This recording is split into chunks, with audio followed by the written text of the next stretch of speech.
Alléluia. Oh, dis encore gloire à Dieu. Le Seigneur m'a dit cette semaine, les 2 dernières semaines, d'abord bienvenue à toute notre famille, oh là là, bienvenue à vous qui êtes connectés à travers Internet, parce que l'église est trop loin de chez vous. Donc c'est vraiment impossible pour vous d'être en présentiel. Donc on comprend que vous soyez connectés. On est ensemble. Amen.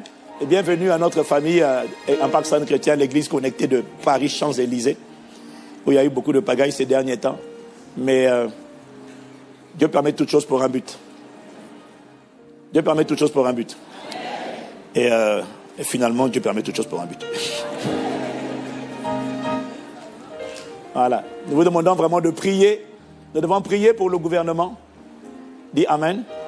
Nous devons prier pour le gouvernement. Je ne sais pas si chacun de vous a reçu ce message du projet que le gouvernement prépare pour le début d'année 2019. Ils veulent mettre l'église évangélique en France au même clan en même traitement, même régime que l'islam radical. Donc ils veulent changer la loi de 1905 et introduire dedans des choses qui sont adaptées au terrorisme, mais pas du tout adaptées à nos églises. Parce que l'église évangélique, l'église protestante évangélique, est celle qui maintient bien haut le flambeau de la lumière par la prière. Ce sont nos prières qui repoussent les ténèbres. Et nous annonçons la vérité, nous prêchons l'évangile. Et il faut permettre que dans ces derniers temps, surtout lorsque les jours sont aussi mauvais, il faut permettre que des voix, il faut laisser faire en sorte que les voix qui appellent à la moralité continuent de pouvoir parler. Et ce projet qu'il prévoit est un projet qui a plutôt objectif de museler les gens qui vont prêcher des valeurs contraires à la République. Donc si tu dis demain, si ce projet passe et que tu dis que l'homme n'est pas le fruit d'un chimpanzé, mon père c'est pas un chimpanzé, mon père c'est Dieu, on peut te combattre, on peut t'arrêter. Si tu dis que Adam et Steve n'ont pas le droit d'aller ensemble, on peut t'inculper au tribunal. Parce qu'ils veulent créer une police des cultes. C'est vraiment des projets assez dangereux. Et il faut prier, demander pardon à Dieu et demander à Dieu que cela ne se fasse pas. J'ai pas entendu ton amen. Voilà. Et que Dieu donne de la sagesse au président et au gouvernement afin qu'ils ne commettent pas l'erreur. Ce pays est un pays chrétien. Voilà. Les bases de ce pays sont chrétiennes. Et il faut que les principes du royaume continuent de parler et d'être le soubassement de la fondation. Voilà. On n'a rien pu faire lorsqu'on a accepté le mariage homosexuel. On n'a pas pu, l'Église, les voix qui ont parlé n'ont pas pu s'y opposer, mais qu'on ne nous demande pas de considérer que c'est ça la normalité. Ça, c'est hors de question. C'est un pays où la liberté d'expression est garantie par la Constitution. Et le projet qu'ils sont en train de préparer est un projet où on veut laisser la liberté d'expression aux LGBT, mais pour ceux qui osent dire que ça, ce n'est pas bon, voilà, eux, ils n'ont plus la liberté d'expression. Ce n'est pas la justice, ça. Et les églises évangéliques, toutes les églises évangéliques sont mises dans le même panier. Non, ce projet ne doit pas passer. Et que ça ne passe pas, nous devons prier pour la sagesse et pour que ce projet ne passe pas. Dis Amen. Voilà. Et si tu rencontres des élus, si tu rencontres des maires, il faut leur dire, ce projet, c'est une erreur. Parce qu'on ne peut pas combattre Dieu. C'est Dieu qui a permis que vous soyez au pouvoir, que vous soyez élus. Toute autorité vient de Dieu. Ne commettez pas l'erreur d'introduire dans les lois ce qui repousse Dieu et qui le combat. Parce que vous allez combattre Dieu, on ne peut pas combattre Dieu et vaincre. C'est impossible.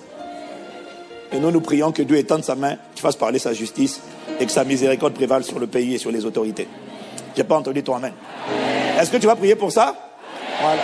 Bien aimé, il s'agit de notre avenir et de celui de nos enfants. On ne peut pas me museler et me dire tu n'as plus le droit de dire que Adam et Steve c'est pas bon. Je ne peux pas. Je continuerai de le dire. Parce que c'est la liberté d'expression. Je ne peux pas les laisser dire c'est normal qu'un homme couche avec un homme et puis moi je n'ai pas le droit de... Non, ça c'est pas possible. Donc voilà. Donc il n'y a que la prière. Mais parlez-en aussi. Voilà, parlons-en, prions pour ça, parlons-en, mais ne nous taisons pas. Quelqu'un me dit amen. Voilà, merci. Alléluia.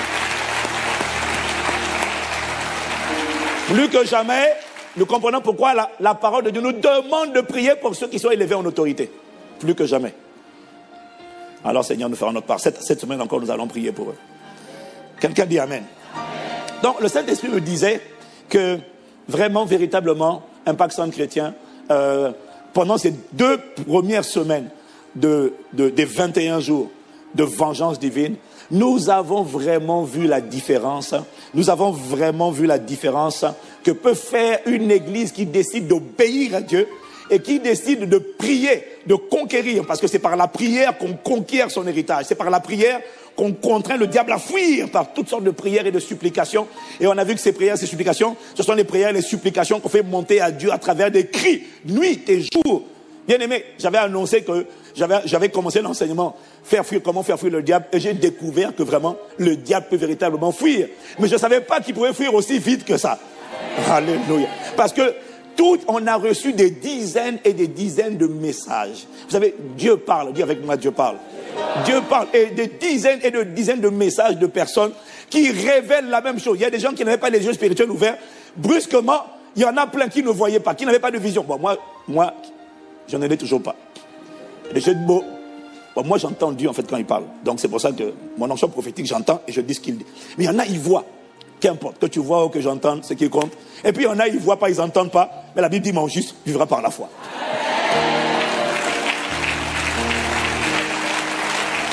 Dis un meilleur amen que ça. Mais ce qui est certain, bien aimé, j'ai des témoignages de partout, mais c'est juste extraordinaire.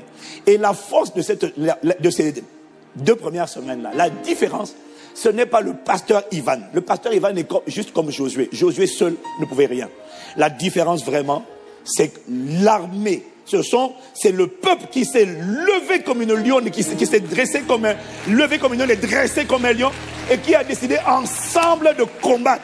Et toutes les visions. J'ai des gens qui sont connectés depuis les États-Unis, depuis le Canada. J'ai reçu des messages de Boston, des messages du Connecticut. J'ai reçu des messages d'Afrique, de partout. Et les gens disent tous la même chose. On a vu des armées. Les trônes ont été désertés. Les trônes sataniques ont été désertés. Les dominations qui étaient assises sur les familles. Pas seulement sur une vie. Pas seulement sur une personne, mais sur les familles. Bien aimées, c'est juste impressionnant. Je suis en train de chercher le moyen de rendre ces témoignages disponibles à tous. Parce que un message, 2 messages, mais quand ce sont des dizaines, des vingtaines, des trentaines de messages qui attestent la même chose, que l'ennemi a fui. Mais la manière dont le Saint-Esprit nous a conduits là, c'était simplement glorieux. J'avoue que la première semaine, c'était tellement fort que moi, j'étais soulevé, littéralement. À la fin de la première semaine, je me suis dit, Seigneur, est-ce qu'on peut faire plus que ça? Mais cette semaine-là qui vient de passer là, waouh! Il nous a emmenés, on a quitté ta vie, on est allé dans les familles, on est allé dans les villages, dans les communautés, dans les ethnies. Et tout ce qui tenait ta famille, tes cousins, tes frères, tes soeurs, a été totalement brisé. Totalement. Non, c'est fini. Hein? C'est établi dans l'invisible. Je partageais ce témoignage d'une sœur qui a tellement souffert. Elle a fibrome partout. Le dernier fibrome qu'on lui a trouvé, en plus de tous les fibromes, il y en a un d'une taille de j'avais dit de 12 cm. On voit pas elle est mariée, elle n'arrive pas à enfanter parce il n'y a pas d'ovulation. Voilà. Il n'y a pas d'ovulation. C'est ça, non? Comment? Mais en fait, tout est en place, mais on ne voit pas. On ne voit pas. Mais c'est même pas que ça. C'est qu'elle, on ne voit pas. Il n'y a pas d'ovulation parce qu'on ne voit même pas. C'est pas qu'on ne voit pas Enfin bref, alléluia. Je ne suis pas médecin, donc alléluia. Dis seulement gloire à Dieu pour moi. Mais elle savait, la plupart des souffrances des gens sont causées par des prêtres sataniques qui sont dans leur propre famille. La plupart des combats viennent de la lignée sanguine. Est-ce que quelqu'un me suit? La plupart. Et elle savait que c'était son grand frère. Parce que c'était un grand maître. Grand maître. Et il a livré toute la famille. Il allait s'adonner à Satan et puis il a balancé toute la famille. Intouchable, il était intouchable. Tu vois, il y a des combats que tu dois comprendre. Il y a des combats, ces moments-là, et c'est l'enseignement. Les moments de prière sont venus confirmer l'enseignement. Il y a des combats que tu ne peux pas mener toute seule. Tu ne peux pas remporter tout seul. Tu pries chez toi, tu ne peux pas. Il y a des luttes que tu ne peux pas remporter. Elle combattait depuis longtemps, depuis des années. J'ai tellement de messages, je ne sais même pas lequel donner. La sœur dont je parle, elle combattait depuis longtemps. Rien à faire. C'est cette semaine-là. Quand on était en train de prier, elle était connectée sur Internet. Elle, même pas en direct, on différait. Pendant qu'on est en train de parler ici, elle est en train de vomir. Et le jour, on a dit, dresse comme un lion, combattant. Et je ne sais pas ce que j'ai dit ce jour-là, en tout cas. Elle dit que Elle dit qu'elle a fait un songe. Elle a fait un songe. Et puis, elle s'est vue en train de rugir contre ce frère-là. Et puis le frère était tellement terrifié qu'il était prosterné devant elle, en train de la supplier. Elle était en train de taper sur lui. Frère, on n'a rien contre toi, mais il faut te repentir. Il faut arrêter ta méchanceté. Quelqu'un dit amen. Elle décrit, elle avait, il y a 3-4 ans, elle a été attaquée de furoncles partout. C'est la sorcellerie. Des furoncles qui sont apparus partout, on ne sait pas d'où c'est venu. Elle n'a jamais compris. Elle a dû se faire opérer, enlever furoncles. C'était compliqué. Là, elle dit qu'elle a vu dans le même songe, elle a vu une femme avec des furoncles sur tout le corps. C'est ce qu'on appelle la rétribution des méchants. Ah oui? Ah oui? Non. Non. Non, bien aimé. Non. Ces 2 semaines-là, Dieu a tout nettoyé. Il y a notre grand frère a marché devant nous comme un feu dévorant. Les pilleurs ont pris la fuite. Les dépouilleurs ont été dépouillés.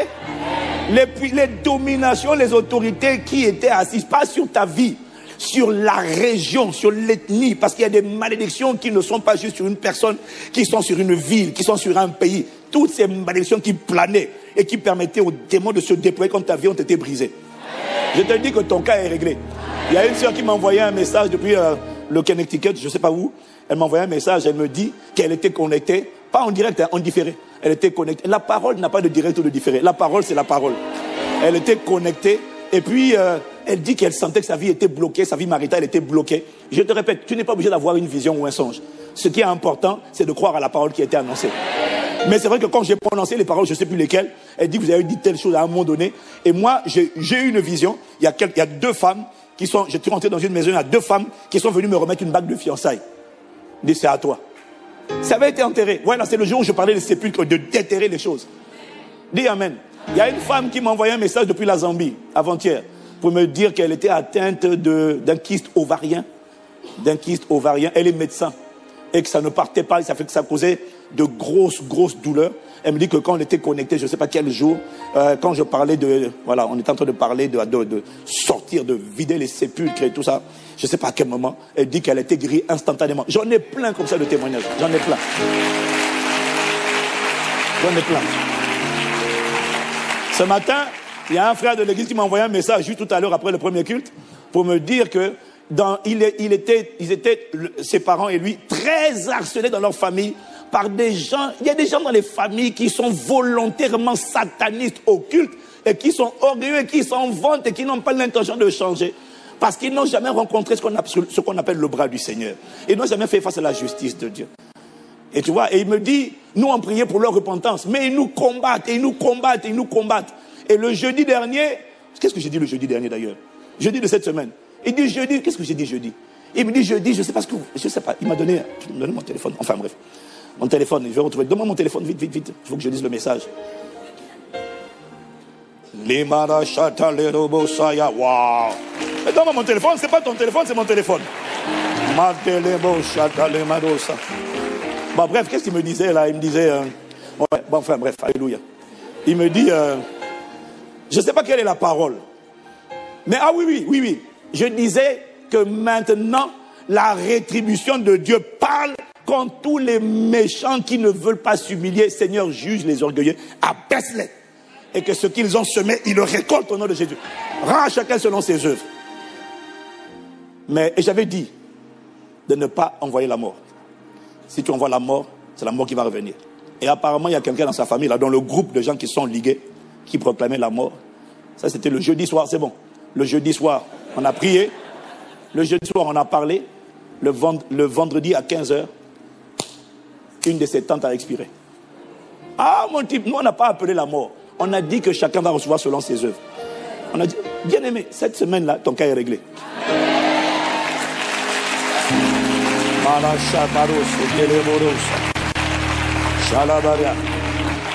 Quelqu'un dit amen. En tout cas, cette semaine-là, les 2 semaines-là, bien aimé, nous avons ensemble vu qu'il est possible de faire fuir Satan de nos vies, de nos familles, de nos communautés, des cousins. Il est possible, mais que ça nécessite l'engagement ensemble de l'église en prière. Voilà pourquoi, après ces 21 jours, on ne repart plus dans la désobéissance. Quand Dieu a fermé une porte, plus personne ne peut l'ouvrir. Sauf toi-même. mais tu ne l'ouvriras pas. La porte qu'il a fermée à Satan, elle est fermée définitivement au nom de Jésus. Est-ce que tu peux dire un meilleur amen? Acclame le Seigneur avec moi, acclame le Seigneur.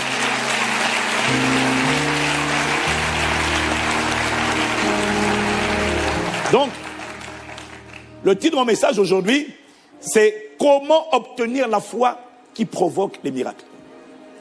On ne parlera jamais assez de foi. Le pasteur Christian en a parlé la dernière fois. Et ce matin, le Saint-Esprit m'a demandé de nous préparer pour la 3e et dernière semaine de nos 21 jours. Nous autres, on va continuer encore. Mais toi, tu vas t'arrêter. Il n'y a pas de problème. Nous, on continuera. Mais le Seigneur m'a demandé de nous préparer pour cette semaine parce que tu ne la rateras pas, tu ne dois pas la rater, donc tu ne la rateras pas au nom de Jésus. Alors, voilà les pensées qu'il m'a données. Il m'a dit, lorsque tu as commandé un produit, une pizza, à livrer à la maison, lorsque tu as commandé, je prends l'exemple d'une pizza, et que le livreur vient te la livrer, avant de te remettre la pizza, il va toujours te demander l'argent. Oui ou non? Il va toujours te demander l'argent. Dis Amen. Parce que l'argent, c'est la devise avec laquelle on fait les transactions sur la terre. Il faut l'argent. Il m'a dit de la même manière, pour prendre réception, possession de ce que les entrepôts, Dieu a libéré depuis les entrepôts du ciel, grâce aux livreurs, aux coursiers, aux messagers que sont les anges, il m'a dit cette semaine, ça va être la semaine, pas d'exaucement. L'exaucement a été assuré déjà. Ça va être la semaine de la manifestation de ce que tu attends. J'ai dit cette semaine va être la manifestation. Cette semaine, à partir de mardi jusqu'à vendredi, ça va être la semaine où on va mettre un cadenas, un verrou, un sceau par le ministère d'imposition des mains. Et chaque jour sera spécifique, je ne sais pas encore dans quel sens, mais chaque jour on va prier pour certains types de cas, on va sceller le dépôt. Dis Amen. Et il m'a dit, les anges, la prière que nous avons priée a permis, parce que Dieu a besoin de notre contribution sur la terre, la prière a permis aux anges de charger. Et ils ont chargé mon gars en grand nombre et avec force et puissance. Ah là là. Parce que nous avons fait monter à Dieu des cris et des prix, des prières, des prières et des supplications nuit et jour. Ça, c'est ce que nos prières ont permis de faire. Si tu me suis, tu dis Amen. Il m'a dit donc, de la même manière que le livreur de la pizza va te demander de l'argent, il faut savoir que cette semaine, avant la manifestation, les anges sont en mouvement, ils ont quitté le ciel, ils sont arrivés sur la terre, et cette semaine sera la semaine de la manifestation. Il faut que tu saches que on va te demander, il te sera demandé la devise, pas les euros, mais la devise qui permet d'effectuer des transactions dans le monde, dans le royaume des cieux, et cette devise s'appelle la foi. La foi te sera demandée. Est-ce que quelqu'un me suit? La foi te sera demandée parce que sans la foi, tu ne pourras pas prendre possession de ce que les anges sont en train de transporter. Et je te garantis, parce que je l'ai entendu, que ces 21 jours de prière, de jeûne et de supplication de vengeance divine, ta captivité est terminée. Tout ce qui était retenu prisonnier, captif, enchaîné, bloqué, verrouillé, a été totalement libéré au nom de Jésus. Les pilleurs de ta destinée, de ta santé ont été pillés et jetés dehors au nom de Jésus. On a dit 3 choses. Non seulement ta captivité, non seulement la captivité est finie, mais ce n'est pas tout. Non seulement, et Dieu va juger ceux qui t'avaient maintenu captif, mais ce n'est pas tout. Mais également, on a dit que ces 3 semaines, ce sont 3 semaines où Dieu va restaurer, remplacer les années, les opportunités, les santé perdues. Tout ce qui avait été volé pendant 4 ans. Voilà pourquoi je t'ai dit que tu n'es pas en retard. J'ai dit tu n'es pas en retard. Dieu va restaurer. Il a restauré Job après son affliction. Quand Dieu a mis un terme à sa captivité, il a restauré dans un état meilleur que ce qu'il avait. Il était déjà riche avant, mais il est devenu beaucoup plus riche. Il avait déjà des enfants avant, mais les enfants qu'il a eus après sa captivité étaient... Ça sera ton partage au nom de Jésus. Quelqu'un dit Amen. C'est ça qu'il a dit, c'est ça qu'il va faire. Dis-moi encore Amen. Mais cette transaction va nécessiter de ta part et de ma part la présence tangible de la foi. pasteur Christian vous a dit que la foi, c'est la devise, c'est la monnaie de transaction, d'échange par laquelle on s'approprie, on s'accapare, on s'approprie les choses dans le monde spirituel pour les amener en manifestation dans le monde naturel. Est-ce que quelqu'un me suit? Est-ce que quelqu'un me suit? Donc, on a vu que faire fuir le diable, voir les manifestations de la justice, de la vengeance divine, exige de prier nuit et jour, pas tout le temps, mais pendant un laps de temps défini. Jésus a dit dans Luc chapitre 18 au verset 7, entendez ce que dit le juge inique. Et Dieu ne fera-t-il pas justice à ses élus qui crient à lui nuit et jour? Tardera-t-il à leur égard? Je vous le dis, il leur fera promptement justice. Ça veut dire, on a eu la preuve cette semaine que lorsque l'Église se mobilise, tu ne peux pas faire ça sur toute une année. Mais il y a des campagnes spirituelles, il y a des campagnes de conquête. Et les 21 jours en font partie. Lorsqu'on se mobilise et que nuit et jour, on rentre dans le jeûne, dans la supplication. Ce n'est pas que le jeûne, mais c'est dans des privations. On se prive, on s'humilie, on prie, on fait monter. On fait par l'Esprit toutes sortes de prières et de supplications. Et lorsqu'on le garde de manière assidue, pendant un laps de temps, Dieu fait promptement justice. Et honnêtement, je suis reconnaissant parce que j'ai vu la manifestation ces deux dernières semaines du promptement. Et le promptement sera manifesté cette troisième semaine au nom de Jésus. Je n'ai pas entendu ton amen. Donc, faire fuir le diable, voir la manifestation de la vengeance, de la justice de Dieu, exige non seulement de prier nuit et jour, mais le Seigneur nous précise dans Luc chapitre 18 également, qu'il faut également que ce soit accompagné de la foi. Voilà pourquoi au verset 8, il dit, mais quand le Fils de l'homme viendra, trouvera-t-il la foi sur la terre? Ça veut dire que les cris nuit et jour, c'est important, mais ils doivent être accompagnés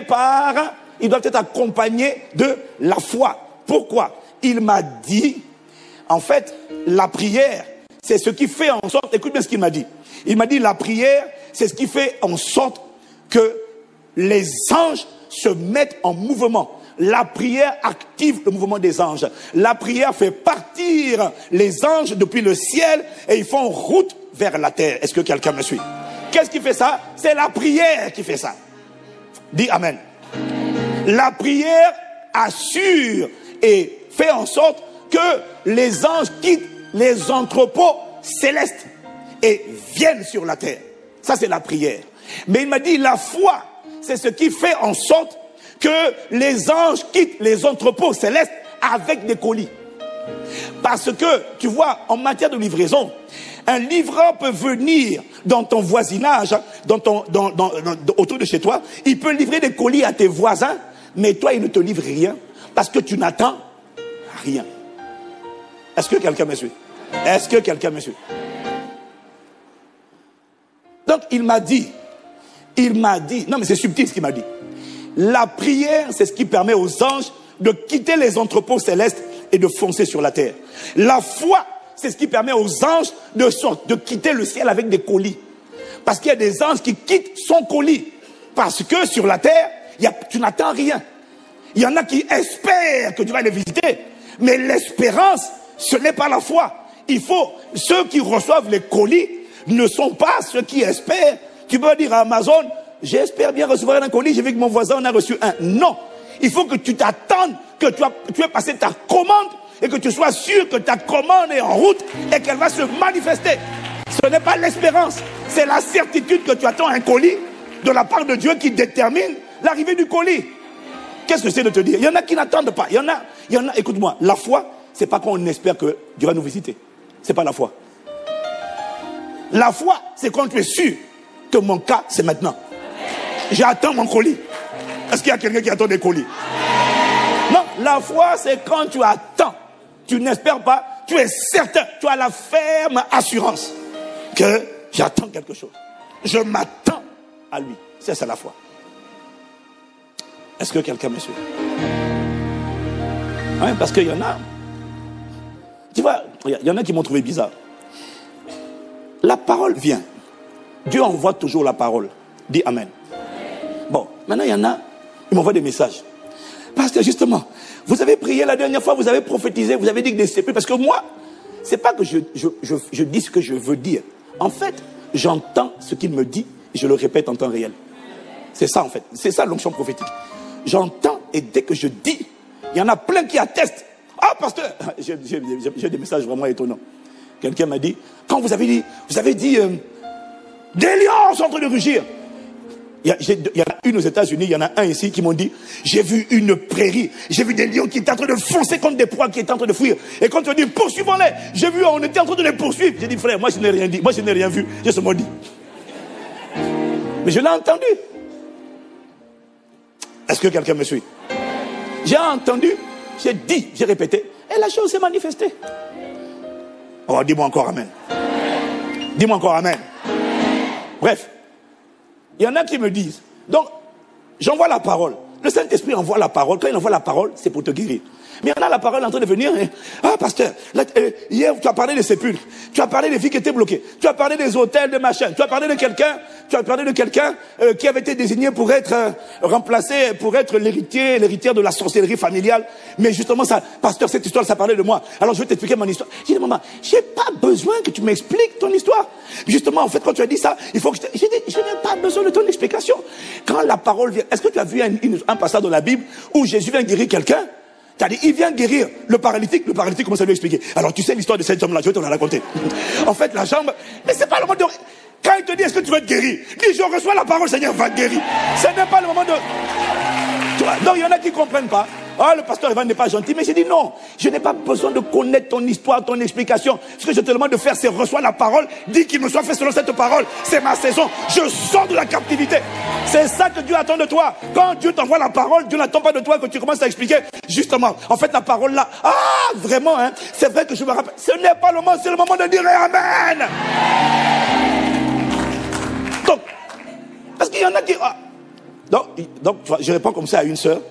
Parce qu'elle veut, mais est-ce que vous pouvez m'appeler? Je vais vous expliquer l'histoire. J'ai dit, j'ai pas besoin de... Un, je crie tout le temps. Deux, la voix, je dois l'économiser, je dois la gérer.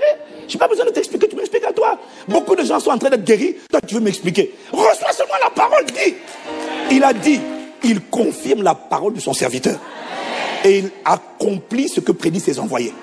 Donc toi, ton réflexe doit être, Seigneur, sur la parole que tu as parlé par ton serviteur, qu'il me soit fait ainsi. Il me soit fait selon cette parole-là. Mon cas est réglé, ma délivrance est scellée. Je sors des fausses couches, je sors de la stérilité, je sors de là. Toi, tu veux m'expliquer, justement, l'histoire de la stérilité là. Tu sais, pasteur, ça dure de mère en fille, hein, depuis des années. On n'a pas le temps. En fait, ce que tu révèles, ce que tu es en train de révéler, c'est que toi, tu n'as pas la foi. Mais parce qu'au lieu d'attraper la parole, tu veux raconter ton histoire passée. Non, quand la parole passe, prends-la. Mais c'est pas grave, si tu n'avais pas la foi, tu vas sortir d'ici avec la foi. Oui, oui, tu vas sortir, je vais t'expliquer. Tu vas sortir d'ici avec une foi ferme et audacieuse. Tu ne rateras pas ta semaine de visitation. Un meilleur amen. Parce que vous devez comprendre, bien-aimé, que la prière toute seule n'engage pas Dieu. Dieu n'est pas contraint parce que quelqu'un prie. Si c'était ça, Dieu n'est pas contraint d'exaucer lorsqu'une personne prie. Non. Non, non, non.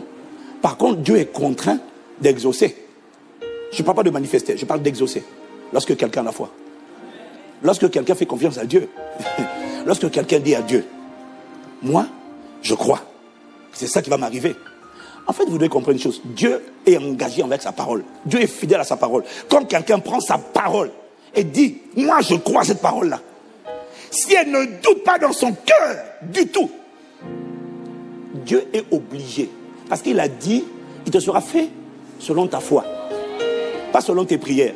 Voilà pourquoi la prière toute seule ne fait pas la différence. C'est la prière avec la foi. Car sans la foi, il est impossible de lui être agréable. Parce qu'il faut que celui qui s'approche de Dieu croit que Dieu existe et qu'il est le rémunérateur de ceux qui le cherchent. Est-ce que quelqu'un me suit?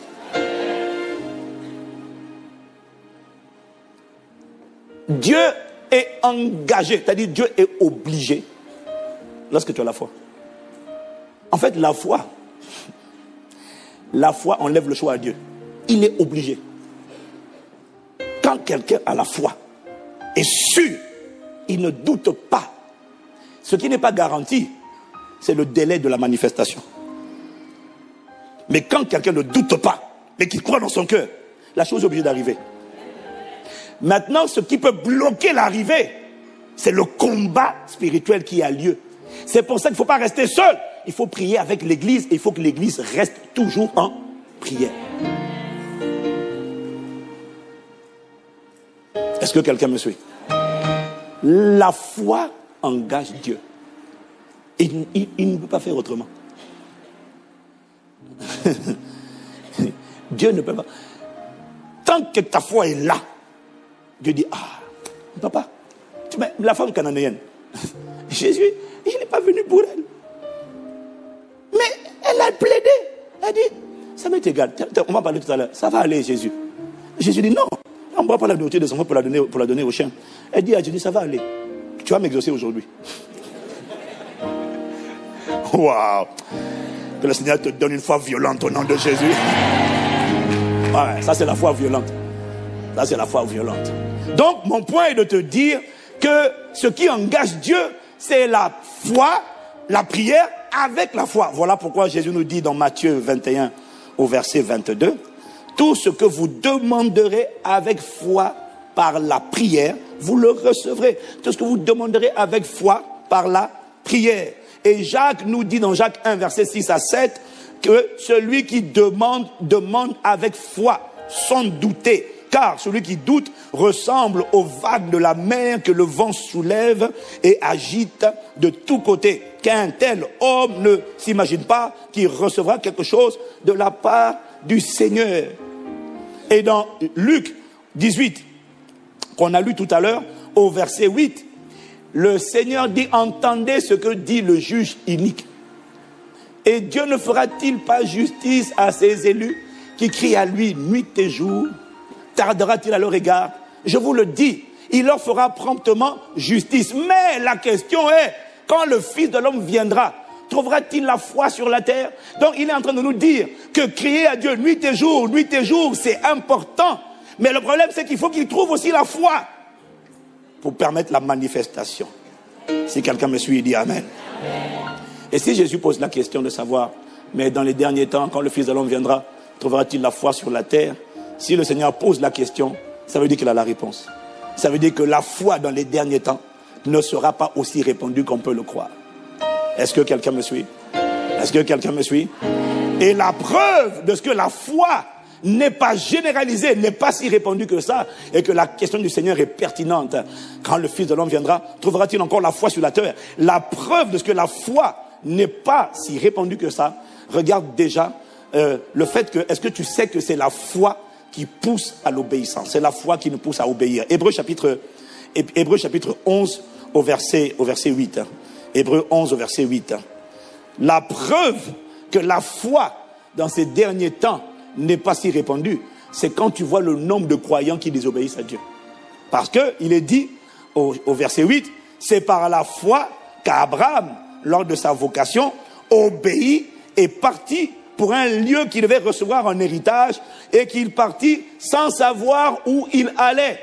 Qu'est-ce qu'il est en train de dire? Il dit que c'est par la foi que Abraham obéit et partit. Ça veut dire que c'est la foi qui nous fait obéir et que lorsque Dieu dit aime, pardonne, sème, donne, honore et sois saint, chaque fois que tu désobéis à Dieu, tu es en train de prouver que tu n'as pas la foi. Parce qu'ici, il nous dit, c'est par la foi que Abraham obéit et partit. Donc, il m'a dit que la foi, quand on a foi en Dieu, on obéit. La foi obéit à Dieu sans avoir besoin de tout comprendre, sans avoir besoin d'avoir la vision globale, sans avoir besoin de connaître tous les plans, sans avoir besoin d'avoir toutes les explications. La foi obéit à Dieu et part sur le chemin de sa volonté. C'est tout. Quelqu'un me dit Amen. Dis-moi encore Amen. Donc, pour obéir à Dieu, on n'a pas besoin de tout comprendre. On a juste besoin de lui faire confiance. C'est ça la foi. Amen. Le Saint-Esprit me disait, regarde, le nombre de gens aujourd'hui, nous maintenant, à Impact Centre Chrétien, nous sommes une église obéissante à Dieu. Mais ça a pris du temps quand même. Ça a pris du temps. Parce qu'il a fallu expliquer. Donc comment par l'obéissance, tu donnes la désobéissance, tu donnes le pouvoir à Satan de contrôler ta vie. Hey, si c'est ça là vraiment, hey, je me repens. Oui, prends tout, Seigneur. Waouh. Que la foi soit trouvée en toi cette semaine au nom de Jésus. Tu sortiras d'ici avec une nouvelle dimension de foi au nom de Jésus. Dis-moi meilleur amen. Si Jésus dit quand le Fils de l'homme viendra, trouveras-tu la foi sur la terre? Ça veut dire que la foi ne sera pas si commune que ça. Donc, premier point, la preuve de ce que la foi n'est pas si commune que ça, c'est le nombre de gens qui désobéissent à Dieu. Il m'a dit de te dire, chaque fois que tu désobéis, quand Dieu dit aime, tu dis ouais mais il m'a fait trop de mal. C'est pas parce qu'il t'a fait trop de mal, c'est juste qu'en fait, tu n'as pas la foi, tu ne fais pas confiance à Dieu. Quand la foi te pousse à l'obéissance. Amen. Deuxièmement, c'est la foi qui nous pousse à préférer la persécution plutôt que la conformité au monde. Quand tu vois, regarde ce qu'il dit dans Hébreux chapitre 11, verset 24, versets 24 à 26. Moïse a cru en Dieu et quand il est devenu grand, il n'a pas voulu qu'on dise de lui, Moïse est le fils de la fille du roi d'Égypte. Verset 25, il a choisi de souffrir avec le peuple de Dieu. Pourtant, il pouvait avoir une vie agréable pendant quelque temps, mais il n'aurait pas obéi à Dieu. Les trésors de l'Égypte étaient grands, mais pour Moïse, recevoir des insultes comme le Christ, le Messie allait en recevoir, avait beaucoup plus de valeur. En effet, Moïse regardait plus loin, vers la récompense à venir. Qu'est-ce qu'il est en train de te dire? Il est en train de te dire que accepter la persécution, ne pas éviter la persécution, ne pas éviter les fausses accusations, ne pas éviter de souffrir à cause de ma décision de suivre Christ. Il est en train de dire, c'est une preuve de foi. Hein? C'est une preuve de foi. Parce que Jésus a dit dans Matthieu 5, au verset 15, lorsque heureux serez-vous, lorsque vous êtes outragés, persécutés, etc. Il dit, réjouissez-vous et soyez dans l'allégresse, parce que votre récompense sera grande dans les cieux. Est-ce que quelqu'un me suit? Donc, je préfère accepter d'être sali, incompris, persécuté, plutôt que de me ranger, de me conformer au siècle présent, à l'amour du monde. Non, mon ami, je préfère être critiqué et sali, parce qu'il me dit ici, c'est une preuve de foi, c'est une preuve que toi, tu as compris qu'il y a une récompense à venir dans l'éternité, car c'est ainsi qu'ils ont persécuté les prophètes qui vous ont devancé. Ça veut dire que tu as compris qu'il y a une rémunération. Je préfère vivre 80 ans sur la terre, 80 et quelques ans. Enfin, selon la volonté de Dieu. Mais qu'est-ce que c'est que 80, 90 ans sur la terre comparé à l'éternité? Donc quand tu as compris que les persécutions, les fausses accusations, les injures ne font qu'augmenter la taille et le poids de tes récompenses à venir dans l'éternité, quand tu as cette perspective-là et qu'on te critique, tu n'es pas blessé, tu n'es pas affecté, tu es juste reconnaissant. Merci de me critiquer, merci de me salir, merci de me combattre, merci de m'accuser injustement. Vous êtes en train de contribuer à la qualité, à la taille de ma récompense dans l'éternité. Ne venez pas dire ce jour-là, Seigneur, pourquoi est-ce que Ivan en a autant? Dis Amen. Mais quand tu vois le nombre de chrétiens qui sont déprimés parce qu'on les a insultés, on les a persécutés, on a fait sur toi, on a dit, on a parlé faussement de toi, on t'a accusé, on a fait une vidéo sur toi, tu es déjà offensé. Ça veut dire que tu n'as pas la foi. Tu n'as pas la foi. Waouh. Est-ce que quelqu'un me suit? Ah oui. Moïse a préféré souffrir. Il a préféré vivre l'ombre des souffrances pour Christ plutôt que de jouir de la jouissance de profiter plutôt de jouir du péché et de la mondanité de l'Égypte. Est-ce que quelqu'un me suit? C'est la foi qui délivre de la peur. Hébreux chapitre 11 verset 27. La Bible dit, c'est par la foi qu'il quitta l'Égypte sans être effrayé de la colère du roi, car il se montra ferme comme voyant celui qui est invisible. Quelqu'un dit Amen. La foi te délivre de la peur. Ça veut dire que lorsque tu ne crains plus rien, c'est une preuve que tu es une personne de foi. La foi te délivre de la peur. Plusieurs personnes prient, mais combien ont peur? Tout le monde prie. Mais tu as dit le nombre de gens qui ont peur. Les pasteurs ont peur. Les pasteurs ont peur de la persécution. Les pasteurs ont peur de parler d'argent. Donc quand tu parles d'argent, les pasteurs ont peur de prier comme j'ai prié la semaine dernière. Il y a des gens qui se croient qualifiés pour m'exhorter. Non, pasteur Ivan, vraiment, quand vous priez comme ça, là, coupez le direct parce que vous êtes en train de prier pour le gouvernement. Il vaut mieux couper le direct parce que vous allez vous attirer des problèmes. J'ai dit, madame, je prie que Dieu fasse justice. Celui qui a creusé une fosse contre l'église, celui qui veut enterrer l'église, il sera enterré au nom de Jésus.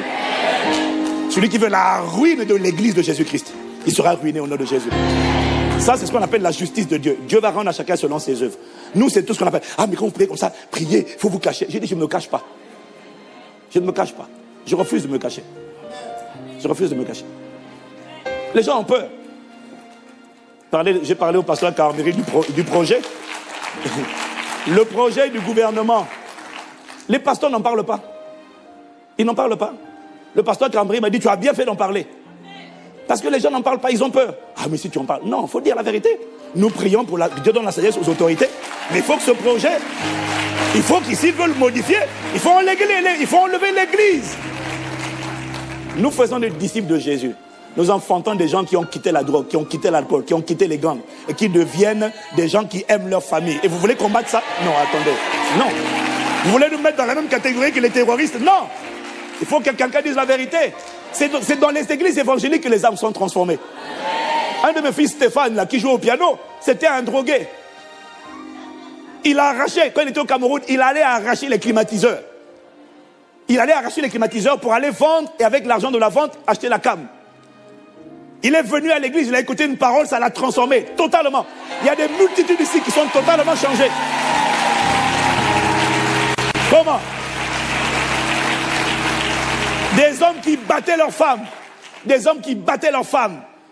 C'était un esprit qui les contrôlait. L'esprit est parti, l'homme est devenu un agneau. D'où? Et vous voulez combattre ça? Il n'y a pas un endroit où les vies sont transformées ainsi que là où il y a la présence du Saint-Esprit. Et l'église évangélique, c'est la seule église où le Saint-Esprit est encore libre d'opérer. On lui donne la latitude d'opérer. Les autres ont dit, nous, dans notre religion, toi, tu restes dehors. Il arrive dans les églises évangéliques, il dit, là, au moins, on m'accepte. Il y a beaucoup de dérives, c'est vrai. Mettons dans l'ordre, c'est vrai. Mais on ne peut pas nous traiter comme les islamistes radicaux. Non. On n'a pas besoin de police. Non, le Saint-Esprit est là, il règne. Et de toutes les manières, les églises qui se bâtissent sur fond de la manipulation, de l'escroquerie et tout ça, ne finissent jamais et ne durent jamais longtemps. Jamais. Donc arrêtez. Oh, quelqu'un dit amen. Acclame le Seigneur. Marabo Shatala.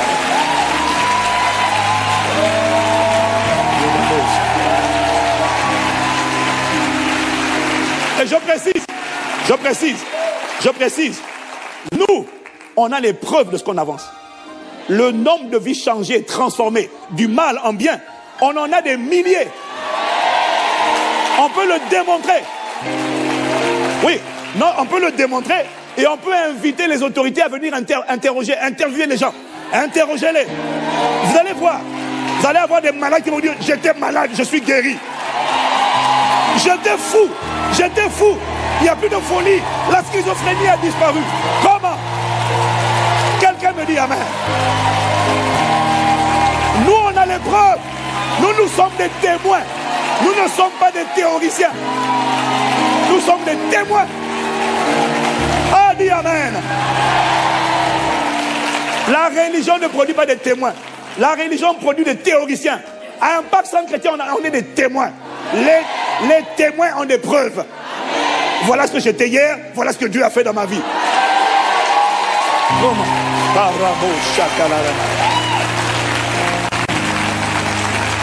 Seigneur, merci.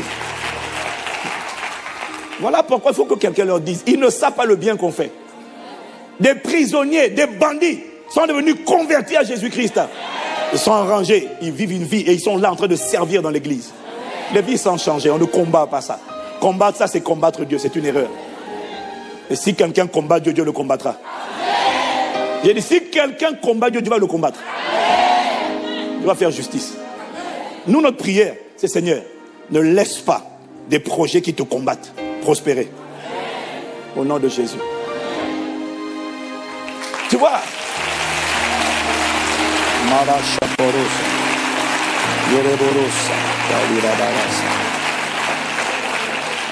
Quel est mon point? C'est par la foi que Moïse quitta l'Égypte sans être effrayé. La foi te délivre de la peur. Il y a beaucoup de gens qui prient mais ils ont peur. Il y en a qui ont peur d'être malades. Il y en a qui ont peur, ils sont malades, ils ont peur de ne pas guérir. Il y en a qui ont peur de ne pas se marier. Et il y en a qui ont peur de divorcer. Ou alors quand ils sont divorcés, ils ont peur de ne pas se remarier. La peur contrôle les gens. La peur de qu'est-ce qu'on va penser de moi. La peur de critique. La peur d'être incompris. La peur de parler d'argent, comme je disais. La peur d'être mal vu. Quand je parle d'argent, non mais faut pas parler d'argent, sinon tu vas pas te faire... J'ai dit, mais il a dit donner et vous sera donné. Et j'ai mal parlé quand il dit donner et vous sera donné. Je suis le premier à donner. Oh, le problème. Donc vous voulez quoi? Hein? Toi tu es riche. Mais si la veuve de Sarepta veut voir clair, il faut vraiment qu'elle donne ce qu'elle a elle aussi. Ah ouais? Voilà. Est-ce que quand la veuve là, la femme là, a apporté un sou qu'elle a mis dans le tronc, c'était tout ce qu'elle avait? Est-ce que Jésus lui a dit, non maman, non, reprenez votre argent, reprenez-le. C'est pas juste. Mais de toute façon, elle allait mourir. Mais tu ne peux pas vivre avec un sou. Tu ne peux pas vivre avec un sou. Est-ce que Jésus a dit, non, reprenez votre argent? Non. Jésus a apprécié. Il a dit, regardez, elle a donné de son nécessaire. Il savait que c'était son nécessaire. Il n'a pas empêché de donner son nécessaire. Parce que si elle ne donne pas ses 5 pains et 2 poissons, il n'y a pas de multiplication. Maintenant, quand tu parles de ça, ah non, il ne faut pas parler d'argent. Ah ouais, comme ça, tu gardes les gens dans la pauvreté, dans l'esclavage. Mais on ne brise pas le joug de la pauvreté sans la générosité. Alors, laissez-nous être généreux. Fichez-nous la paix, laissez-nous être généreux. Voilà. Il y a toujours des gens pour essayer de te donner des conseils. Non, pasteur, il va... Dites ça, dites ça. Maintenant, comme tu m'as entendu, j'espère que tu as compris, ne plus jamais m'envoyer de messages pour me donner des conseils. Le Saint-Esprit est mon conseiller. Voilà. Quelqu'un me dit encore amen.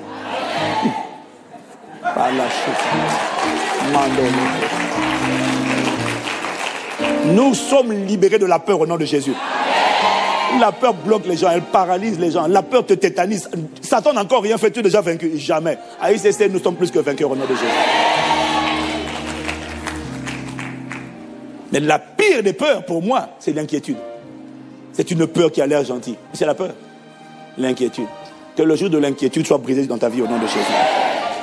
Donc la réalité, bien aimé, la réalité, si on est honnête, c'est que la peur est généralisée. La peur est devenue comme une culture. La peur est devenue normale, banale. Oh, toi aussi tu es stressé, mais c'est quoi le stress? C'est la peur. Ah, toi aussi, oh, moi un peu. Oh là là, c'est pas évident. Si, c'est évident. Oh là là, c'est dur. Non, non, non, non, non, c'est pas dur. Avec Dieu, on va y arriver. La grâce de Dieu est là. On nage dans la grâce. Je suis désolé. Ah, mais comment tu fais? La grâce me porte. Je suis strong. Je ne panique pas. Je n'angoisse pas. Je ne stresse pas. Oui, mais si on te refuse pour le boulot. Si on me refuse pour le boulot, Dieu a une porte qui va s'ouvrir pour moi. C'est clair. C'est comme ça qu'on pense. Ça, c'est l'homme. Mon juste vivra par la foi, pas par la peur. Donne-moi un meilleur amen. Donc, tu comprends maintenant pourquoi Jésus dit quand le Fils de l'homme viendra, trouvera-t-il la foi sur la terre? Parce que la peur est généralisée. C'est par la foi qu'on fait des exploits. La Bible dit, dans Hébreux 11, versets 32 à 34, que dirais-je encore, car le temps me manquerait pour parler de Gédéon, de Barak, de Samson, de Jephthé, de David, de Samuel et des prophètes, qui par la foi vainquirent des royaumes, exercèrent la justice, obtinrent des promesses, fermèrent la gueule des lions, éteignirent la puissance du feu, échappèrent aux tranchants de l'épée, guérirent de leurs maladies, furent vaillants à la guerre, mirent en déroute, mirent en fuite des armées étrangères. Tout ça, ils l'ont fait comment? Par la foi.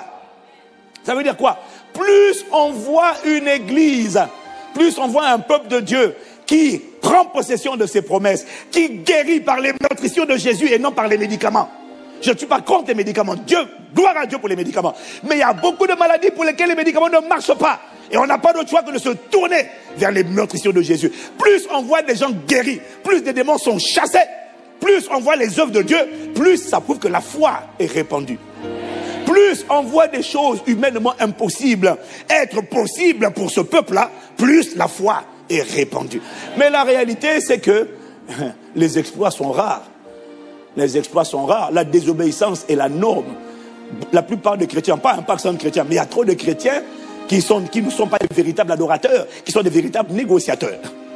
C'est-à-dire que Dieu a dit, tu seras saint comme je suis saint. Il y en a, oui, mais Seigneur, c'est mon copain. Oui, mais attends, mais si je fais pas ça. Oui, mais attends, mais comment? Mais si on s'embrasse pas avant le mariage, comment on va faire? Négociateur. Tu connais la parole de Dieu et tu négocies. C'est triste, hein? Je connais des gens qui ont quitté ICC. Pourquoi? Non, mais ils exagèrent là-bas. Ah bon? Non, non, sérieux. Non, ils exagèrent. Pourquoi? Non, mais en fait, La parole du pasteur me gêne. Ça te gêne pourquoi? Parce qu'il dit qu'on est des esclaves de Jésus, que notre corps ne nous appartient pas. Ben oui. Ah non, mais ça me gêne. Donc du coup, non, parce que elle.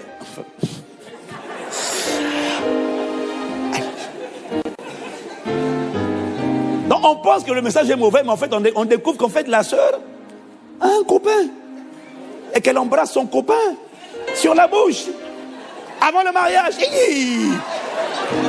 Ce n'est pas ton corps, c'est le temple du Saint-Esprit.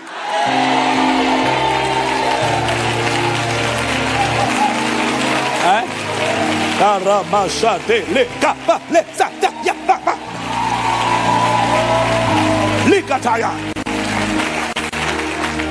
Maintenant on dit non. Bon, ils ont des messages extrêmes. Non, c'est pas extrême, c'est biblique. Donc du coup la personne va dans une église où on te dit tu peux coucher, embrasser. Bon, fais juste attention au préservatif, hein. Non. Il a dit vous serez saints car je suis saint. Ne savez-vous pas que vous avez été racheté à un grand prix, au prix du sang précieux de Jésus-Christ? Glorifiez donc Dieu dans votre corps mortel qui appartient non pas à vous, mais à Dieu. Ce corps, c'est le palais de Dieu sur la terre. Mais je vais te dire une chose, sans être prophète, tu quittes une église où on t'enseigne la vérité pour aller dans une église où on va t'enseigner la tolérance vis-à-vis du péché, juste parce que tu veux garder un homme, sans être prophète. Je peux te dire une chose, si Dieu m'a appelé, cet homme pour lequel tu as abandonné la foi, tu as renoncé à obéir à Jésus, va te lâcher, mais va te lâcher lamentablement, et tu vas souffrir. Ce n'est pas une prophétie, c'est une réalité. Tu vas souffrir parce que tu as rejeté le Créateur pour choisir la créature. C'est une offense. Tu verras.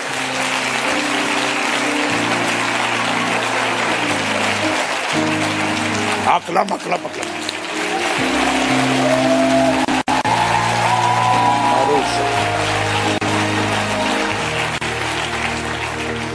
C'est par la foi qu'on fait des exploits.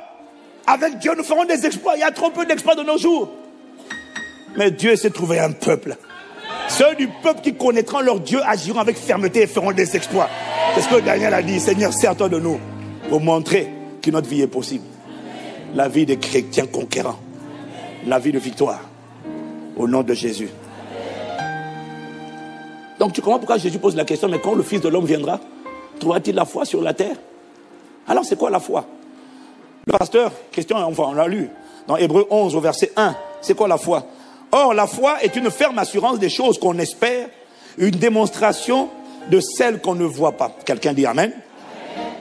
Le mot ferme assurance ici, c'est le mot grec oupostasis.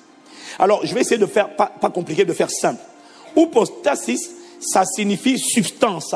Dans la culture grecque, le mot substance était un mot qui était... Le mot substance, ça veut dire quelque chose qui est réel, qui est vrai, qui est concret, qui est tangible. Et c'est le mot qui est souvent opposé à apparence. Quelque chose qui semble être, mais qui n'est pas. Le Hébreu 11, verset 1 dit, la foi est une ferme assurance. C'est la substance. C'est-à-dire que c'est, ou encore, la sous-structure. C'est une fondation. En fait, pour faire simple, ce que j'essaie de te dire, c'est que la foi, avoir la foi, c'est tenir quelque chose, c'est avoir vraiment quelque chose, mais qui n'est pas encore manifesté, mais que le bras de l'esprit tient véritablement. Avoir la foi dans une parole, avoir la foi dans une promesse de Dieu, c'est tenir cette promesse-là. Il y a quelque chose qui existe. C'est une graine, c'est une semence. Tu ne peux pas dire de la semence, de la graine de tomate qu'elle n'existe pas. Elle existe. La raison pour laquelle tu ne vois pas la tomate, c'est parce que la graine n'a pas encore été ensemencée dans un champ. Et quand la graine appelée oupostasis, ferme assurance, sera ensemencée dans le champ du cœur de l'homme, là tu vas voir quelque chose sortir appelé miracle, prodige ou signe. Mais la foi tient quelque chose de concret. La Bible nous dit dans Hébreux 11 toujours, au verset 3, c'est par la foi que nous reconnaissons, par la foi, nous comprenons que l'univers a été harmonieusement organisé par la parole de Dieu et qu'ainsi le monde visible tire son origine de l'invisible. Dis Amen. Dis Amen. Quand il explique que le monde visible tire son origine de l'invisible, il est en train de t'expliquer qu'en fait, tout ce que tu vois dans le monde visible existe parce que ça existe dans le monde invisible. La raison pour laquelle il y a un corps physique, c'est parce qu'il y a un corps spirituel. 1 Corinthiens 15, verset 45. La raison pour laquelle il y a des plantes, c'est parce qu'il y a des plantes dans le monde invisible. Dis Amen. La raison pour laquelle tu vois de l'eau, c'est parce qu'il y a de l'eau dans le monde invisible. Alors moi j'ai connu cette expérience en 1995 ou 96, quand je me suis converti quelques mois après, quand le Seigneur m'a visité avec des écailles qui tombaient des yeux.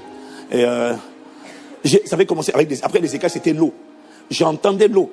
Pendant, pas une semaine, pas un jour, pendant plusieurs semaines, pendant des mois même, des mois. Je marchais, j'avais de l'eau, c'est comme si j'avais une douche permanente sur moi, sur ma tête. L'eau qui tombait. Et ça tombait, j'entendais les gouttes. Depuis ce jour-là, alors j'avais lu dans la Bible, mais quand ça m'est arrivé, j'ai dit, mais alors là, mais attends, l'eau là tombe où? J'entends, poc, poc, poc, exactement comme dans ma salle de bain. Poc, poc, poc, et je sens l'eau qui tombe. Et ça me lave. Ça a duré des mois, qui devait être sale, hein, purée. Non, ça a duré des mois. Mais on ne peut pas prendre une douche qui dure des mois quand même. La même douche. Le matin, midi, soir. Gloire au Seigneur, il m'a purifié, il m'a lavé. Alléluia.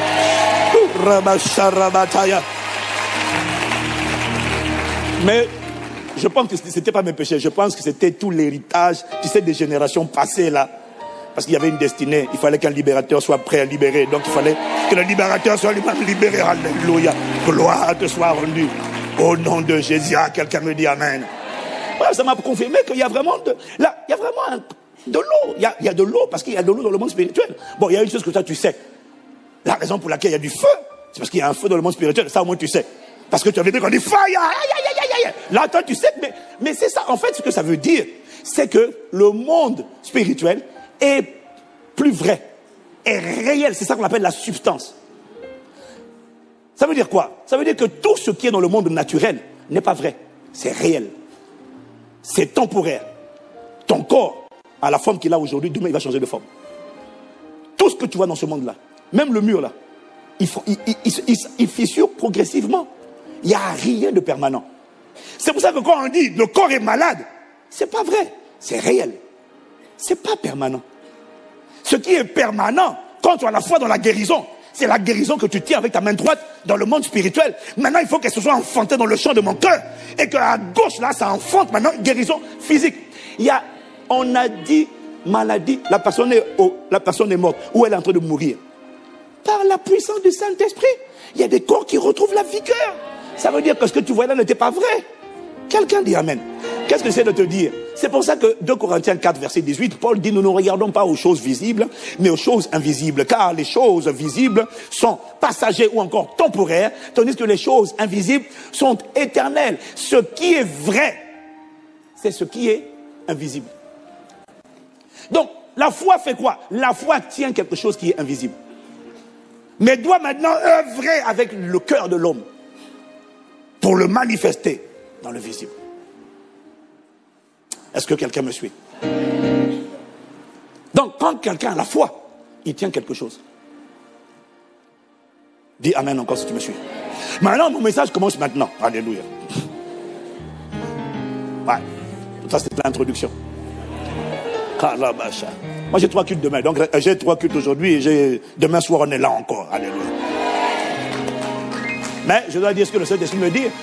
Il me dit de dire parce que il faut que tu sortes de là avec une foi audacieuse.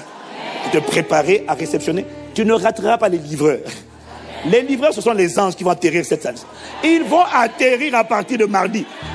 Tu ne les rateras pas au nom de Jésus.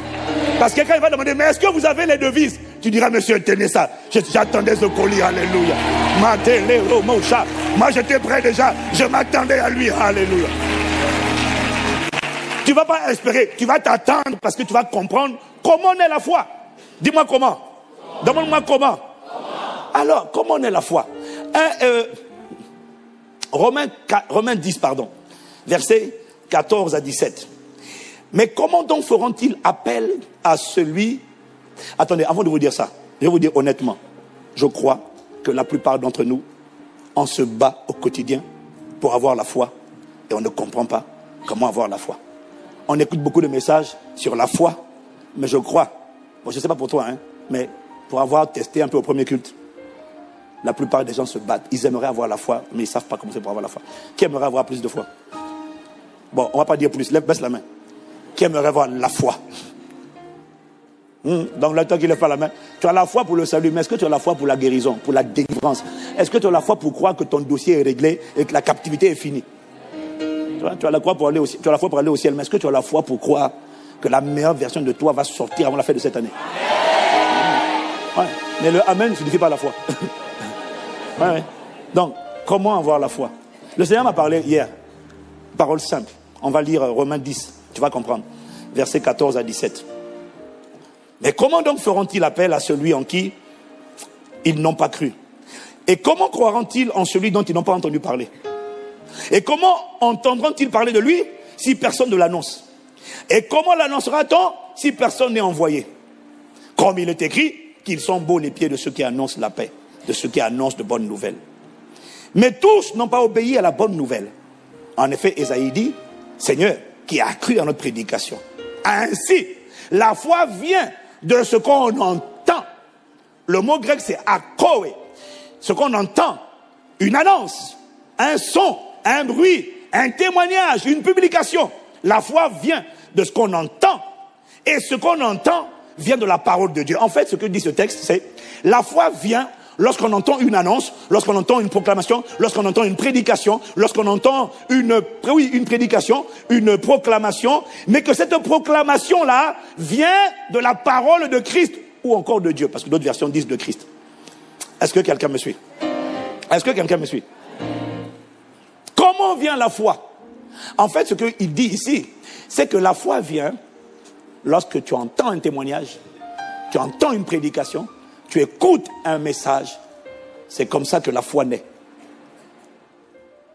Mais en réalité, tu vas comprendre que c'est un peu plus que ça. Parce que si on écoutait une prédication faisait naître la foi, tout le monde aurait la foi. Or, tout le monde n'a pas la foi. Donc, c'est un peu plus que ça. Est-ce que quelqu'un me suit? Alors, la question qu'il m'a posée, c'est à ton avis, comment on fait les gens comme les Bartimée, les gens comme le centenier romain, les gens comme la femme cananéenne, les gens comme la femme avec la perte de sang, comment on fait ces gens pour avoir une foi qui les a qualifiés pour le miraculeux? Comment ils ont fait? Parce que tu vas te rendre compte que le principe, c'est exactement le même. Est-ce que quelqu'un me suit? Comment elles ont fait? Qui veut savoir comment? Comment on a cette foi-là? Tu sais, même moi, honnêtement, j'avais jamais compris ça comme ça. On apprend tous les jours avec le Saint-Esprit. C'est hier qu'il a ouvert mon intelligence pour comprendre ça. Il m'a dit comment, on va prendre le cas pratique de la femme avec la perte de sang. Comment elle a fait pour avoir cette foi dans le miraculeux? Comment elle a fait? Tout a commencé avec Marc chapitre 5 au verset 27. Tout d'abord, ce qu'on nous dit à propos de cette femme, c'est ayant entendu parler de Jésus. Et entendu là, c'est le même mot que akoé, ça veut dire cette femme a entendu une annonce, elle a entendu, est-ce que c'était un prédicateur, est-ce que c'était un témoignage, mais elle a entendu parler, elle a entendu du son à propos de ce que ce Jésus-là faisait. Est-ce que quelqu'un me suit? Est-ce que quelqu'un me suit? Donc, elle a entendu une proclamation, une annonce, un témoignage, une prédication. Mais ce n'est pas tout, parce que d'autres personnes, exactement comme la même femme, eux aussi ont entendu des choses sur Jésus. Mais elles n'ont pas eu, la foi que cette femme a manifestée. Donc, entendre une prédication n'est pas suffisant. Ça ne s'arrête pas là. Mais ça a commencé par elle a entendu parler de Jésus. Si tu me suis, tu dis Amen. Mais qu'est-ce qui s'est passé? Elle a entendu parler. Maintenant, Matthieu nous explique la suite de l'histoire. Parce que chaque évangéliste, Matthieu, Luc, Marc, raconte une histoire différente. Il donne, des détails différents. Matthieu, chapitre 9, au verset 20 à 21, il dit, et voici, maintenant il raconte l'histoire en détail. Et voici une femme atteinte d'une perte de sang depuis 12 ans. s'approcha par derrière et toucha le bord de son vêtement, car elle disait en elle-même, si je puis toucher son vêtement, je serai guéri. Au commencement, elle avait entendu parler de Jésus. Mais là, on ne dit pas seulement qu'elle a entendu parler de Jésus. Il s'est passé quelque chose. Elle a commencé par entendre parler de Jésus. On ne sait pas combien de temps après. Elle a fini, et c'est là que la foi a été enfantée. Elle a fini par faire passer un disque à l'intérieur d'elle, une mélodie. Elle se disait en elle-même, si seulement je peux toucher le bord de son vêtement, je serai guéri. Ça veut dire que cette femme a même déterminé comment elle allait être guérie. Ça, c'est la foi. Je te dis que quand Dieu est engagé contre quelqu'un à la foi, Dieu ne pouvait plus dire non. C'est elle qui a dit, quand je vais le toucher, mon cas est réglé. Mon dossier est fini dès que je le touche. Oui, mais attends, demande d'abord la volonté. Elle dit non, non. Moi, c'est ça qui va se passer. Dès que je le touche, c'est fini. Elle était sûre. Pourquoi? Elle se disait en elle-même. Elle avait une ferme assurance. Elle avait une conviction que si je le touche, c'est fini. La question, c'est comment est-ce qu'elle en est arrivée à se dire en elle-même. Comment elle en est arrivée à avoir cette conviction? Alors que ça fait 12 ans qu'elle souffre, elle a dépensé son argent dans les médicaments, les médecins, elle en a consulté plusieurs, elle n'a jamais trouvé de remède. C'est ce que disent les autres versions. Est-ce que quelqu'un me suit? Est-ce que quelqu'un me suit? Comment elle en est arrivée à cette ferme conviction que si je le touche, elle n'a pas dit ça une fois, elle le passait en boucle. Dès que je le touche, c'est fini. Si je le touche, si j'arrive à le toucher, je sais que quand je le touche, c'est fini. Comment elle a développé cette assurance-là? Comment ça a été engendré à l'intérieur d'elle? Est-ce que quelqu'un me suit? Alors que le Seigneur me faisait remarquer que, tu sais, il me disait, c'est vrai pour tous les êtres humains, elle a quand même souffert pendant 12 ans. Ça veut dire qu'elle avait des douleurs, elle avait des saignements. Et toi et moi, nous savons que la douleur a une voix. Oui ou non? La douleur a une voix. La souffrance a une voix. Dis amen si tu me suis. La souffrance a une voix. Ça veut dire que même pendant que cette femme était en train d'approcher Jésus, était en train de se frayer un chemin au milieu de la foule, tu peux être sûr parce que ta foi sera toujours combattue par ta chair. Est-ce que tu me suis? Tu peux être sûr que, enfin je ne sais pas, toi peut-être que tu n'as jamais connu ça, mais ton voisin et moi on sait que même quand tu essaies de te cramponner à la parole de Dieu, tu ne peux pas traverser cette situation sans entendre une voix intérieure de l'esprit d'incrédulité, de doute qui te dit, ça fait longtemps que tu as essayé, ça n'a pas marché. Médecin 1, médecin 2, médecin 3, médecin 4, ça n'a pas marché, tu as mis ton argent, laisse tomber. Ouais mais c'est seulement je peux toucher, laisse tomber, ça ne marchera pas. Tu vas connaître encore une nouvelle désillusion, une nouvelle déception, et ça sera identique. Elle avait forcément cette voix qui lui parlait. Qui a déjà entendu cette voix de l'incrédulité qui parle à l'intérieur d'elle? Tu as envie de croire, mais tu es combattu. Laisse tomber, ça ne passera pas. Tu ne changeras pas. Cette voix, c'est la voix de la chair. Elle parle à chacun d'entre nous. Mais comment donc cette femme est parvenue à garder en boucle, si je le touche, je serai guéri. Si je touche son vêtement, je serai guéri. Alors qu'une voix est en train de dire, laisse tomber, tu perds ton temps. Le Saint-Esprit m'a dit, en fait, il y a eu, entre le jour où elle a entendu parler de Jésus et le jour où elle allait toucher son vêtement, rien ne dit que c'était le même jour. Rien ne dit que c'était instantané. C'est faux. C'est pas écrit. Tu ne sais pas ce qui s'est passé entre les deux. Est-ce que quelqu'un me suit? Est-ce que quelqu'un me suit? Il m'a dit entre le jour où elle a entendu parler de Jésus et le jour où elle a touché le vêtement de Jésus. Au début, elle a entendu parler, mais beaucoup d'autres ont entendu parler. Mais qu'est-ce qui a fait qu'elle est arrivée au point où elle était sûre? Quand je le touche, mon cas est réglé. Il s'est passé quelque chose. Il m'a dit entre le jour où elle a entendu parler et le jour où elle a touché son vêtement, il y a eu beaucoup. Elle a réfléchi, elle a analysé, elle a observé, elle a médité. Elle a médité, analysé, observé, réfléchi. Elle a dû observer. Il m'a dit c'est obligatoire. Tu n'arrives pas à cette ferme assurance, à cette conviction intérieure sans avoir observé. Elle a dû observer d'abord la nature de Jésus. Est-ce qu'il fait payer les guérisons là? Est-ce qu'il fait payer les guérisons? Non. Non, c'est la question qu'elle s'est posée. Est-ce que les guérisons sont payantes? Non. Est-ce que quand il chasse des démons, il demande l'argent? Non. Ça veut dire que c'est quelqu'un de bon. C'est quelqu'un de bon, forcément. Donc, elle a réfléchi. Au-delà d'entendre, elle a réfléchi à la nature. Elle a réfléchi sur la personne dont elle a entendu parler. Il est forcément quelqu'un de bien. Et puis, elle a dû réfléchir sur l'identité de Jésus.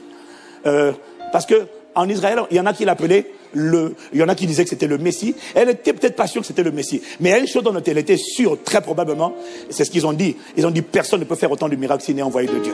Ça veut dire qu'elle savait, parce que Moïse leur avait dit, l'Éternel, votre Dieu, vous suscitera parmi vous un frère au milieu de vous, écoutez-le. Est-ce que c'est pas le prophète? Donc, quand Jésus est venu, il y a des Israélites qui demandaient, est-ce que c'est pas le prophète? Est-ce que c'est lui le Messie? Mais elle savait que cet homme-là venait de Dieu. Dis Amen. Et puis donc, elle a analysé, elle a médité, elle a observé, elle a réfléchi.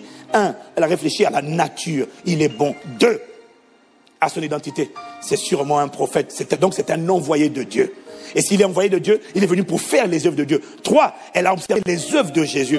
Elle a entendu parler des miracles, des prodiges et des signes, des personnes qui étaient guéries à gauche et à droite. Donc elle a constaté que Jésus guérissait déjà plusieurs personnes. 4, elle a constaté la puissance de Jésus parce qu'on lui a dit à propos de ce Jésus qu'il fait tout à merveille. Il fait marcher les paralytiques, il fait voir les aveugles, il fait entendre les sourds, il chasse des démons par sa parole.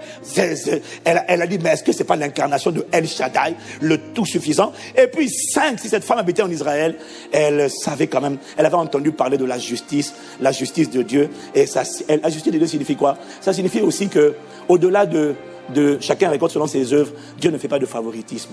Alors le Saint-Esprit m'a dit, tu vois, cette femme a dû réfléchir. 1, ce Jésus-là, il est bon. 2, c'est sûrement l'envoyé de Dieu, certainement l'envoyé de Dieu. 3, il a guéri plusieurs personnes déjà. 4, tout est possible. Il n'y a rien qui ne lui est impossible. 5, Dieu ne fait pas de favoritisme. Et la femme a analysé. Elle a analysé. Elle a dit, mais s'il ne fait pas de favoritisme, s'il fait les œuvres de Dieu, s'il guérit les malades, il ne fait pas de favoritisme. Et en plus, il est bon. Pourquoi est-ce que moi je ne reçois pas ma guérison aujourd'hui? Qu'est-ce qui m'empêche? Pourquoi est-ce que je ne serai pas visité? Puisqu'il est bon, puisqu'il est miséricordieux, puisqu'il est tout puissant. Mais en plus, il ne fait pas de favoritisme. Parce que si il guérit les uns et il ne guérit pas les autres, ça veut dire que c'est injuste. Sur quelle base? Et tu vas te rendre compte que la vérité, c'est sur la base de la foi. Cette femme a construit sa foi en observant. Elle a dit non. Si les autres ont été guéris, il est bon pour tout le monde. Il est tout puissant. Les autres ont été guéris. Pourquoi pas moi? Pourquoi je m'exclus? Je me mets dans la liste je me mets dans la liste de ceux qui seront guéris aujourd'hui et je décide que c'est quand je vais toucher le bord de son vêtement que je vais être guéri. Je ne peux peut-être pas l'accoster, mais je vais toucher. Pourquoi? Il y en a qui ont touché, ils ont été guéris. Elle a entendu parler de Marc chapitre 6 à partir du verset 50. Tout ce qui le touchait fut guéri. Pourquoi je ne serai pas guéri? Moi aussi je me mets dans la liste, je serai guéri. Elle a déterminé sa guérison. Mais il m'a dit, c'est pas seulement parce qu'elle avait entendu. Elle a observé, elle a analysé. Elle est arrivée à une ferme assurance, à une conviction. Pourquoi pas moi? Est-ce que quelqu'un me suit? Dis avec moi, pourquoi pas moi? Tu vois, il n'y a pas cette conviction, cette ferme assurance à l'intérieur de ton cœur si tu ne prends pas le temps de réfléchir. Il m'a dit, la foi va toujours venir, pas seulement parce qu'on a entendu quelque chose de Jésus, mais parce qu'on a médité sur sa nature. La nature de Dieu, la puissance de Dieu, la volonté de Dieu, l'identité de Dieu. Est-ce que quelqu'un me suit? Est-ce que quelqu'un me suit? Tu vois, il m'a montré que, en vérité, pour obtenir quelque chose de Dieu, tu n'as pas besoin de connaître tous les versets bibliques. Juste sur un seul verset, Dieu peut te visiter. Juste sur un verset. Mais tu dois réfléchir. Tu entends parler, mais tu dois t'asseoir. Réfléchir. Il m'a dit, tu regardes, dans Jean 16, verset 24, il dit, jusqu'à présent, vous n'avez rien demandé, mais demandez afin que votre joie soit parfaite. Demandez afin que votre joie soit parfaite. Tu sais que rien que ça, moi c'est avec ça que j'ai prié par rapport à l'hôtel royal. J'ai dit, mais Seigneur, tu as dit demandez afin que votre joie soit parfaite. Ça veut dire que, dis-moi, Tu as déjà vu un parent qui n'a pas... Quel parent ne prend pas plaisir à voir ses enfants avec une joie parfaite? Si tu es un père de famille, tu es content quand tes enfants sont contents. Dis Amen. Dis Amen. Tu es content quand tes enfants sont contents. J'ai dit, Seigneur, ce qui va rendre ma joie parfaite, tu sais, ma joie ne sera pas parfaite si l'hôtel royal est financé par un crédit. Est-ce que j'ai parlé à Dieu? J'ai parlé à Dieu. J'ai parlé à Dieu. J'ai dit, Seigneur, est-ce que Dieu peut aller emprunter l'argent? L'or et l'argent sont à toi. Comment toi qui es Dieu, tu vas emprunter? Ah, Seigneur, c'est toi qui prêtes aux nations. Comment les banques vont te prêter l'argent? Bon, on a eu des rendez-vous avec différentes banques. Il fallait y aller parce qu'il fallait y aller. Mais mon cœur n'était pas convaincu. Je me suis dit, Seigneur, moi, honnêtement, ma joie sera parfaite si tu accomplis ce que tu m'avais dit. Et tu m'as dit, le projet est tellement impossible humainement, mais tu m'as dit que tu veux le financer cash. Ça sera un message. Donc, si une banque finance, je ne dis pas non. Je veux dire gloire à Dieu. Mais tu sais, au-delà de moi, que ma joie ne sera pas parfaite. Ma joie sera mitigée. Je vais rendre grâce, mais je sais que tu peux le faire. Je ne sais pas comment, mais je sais que tu peux le faire. Je sais que tu peux le faire. Et donc, c'est la foi que j'avais, jusqu'à aujourd'hui. Et on a vu avec des banques, on a vu, et puis il y a des banques, bon, ça n'a pas abouti. Mais la vérité, c'est que j'ai dit au Seigneur, ma joie sera comblée pour l'hôtel royal quand tu l'auras fait tout seul, sans intervention humaine. Et j'ai la conviction que ce projet, quand il va se faire à cause de nos prières, mais à cause de la foi du pasteur.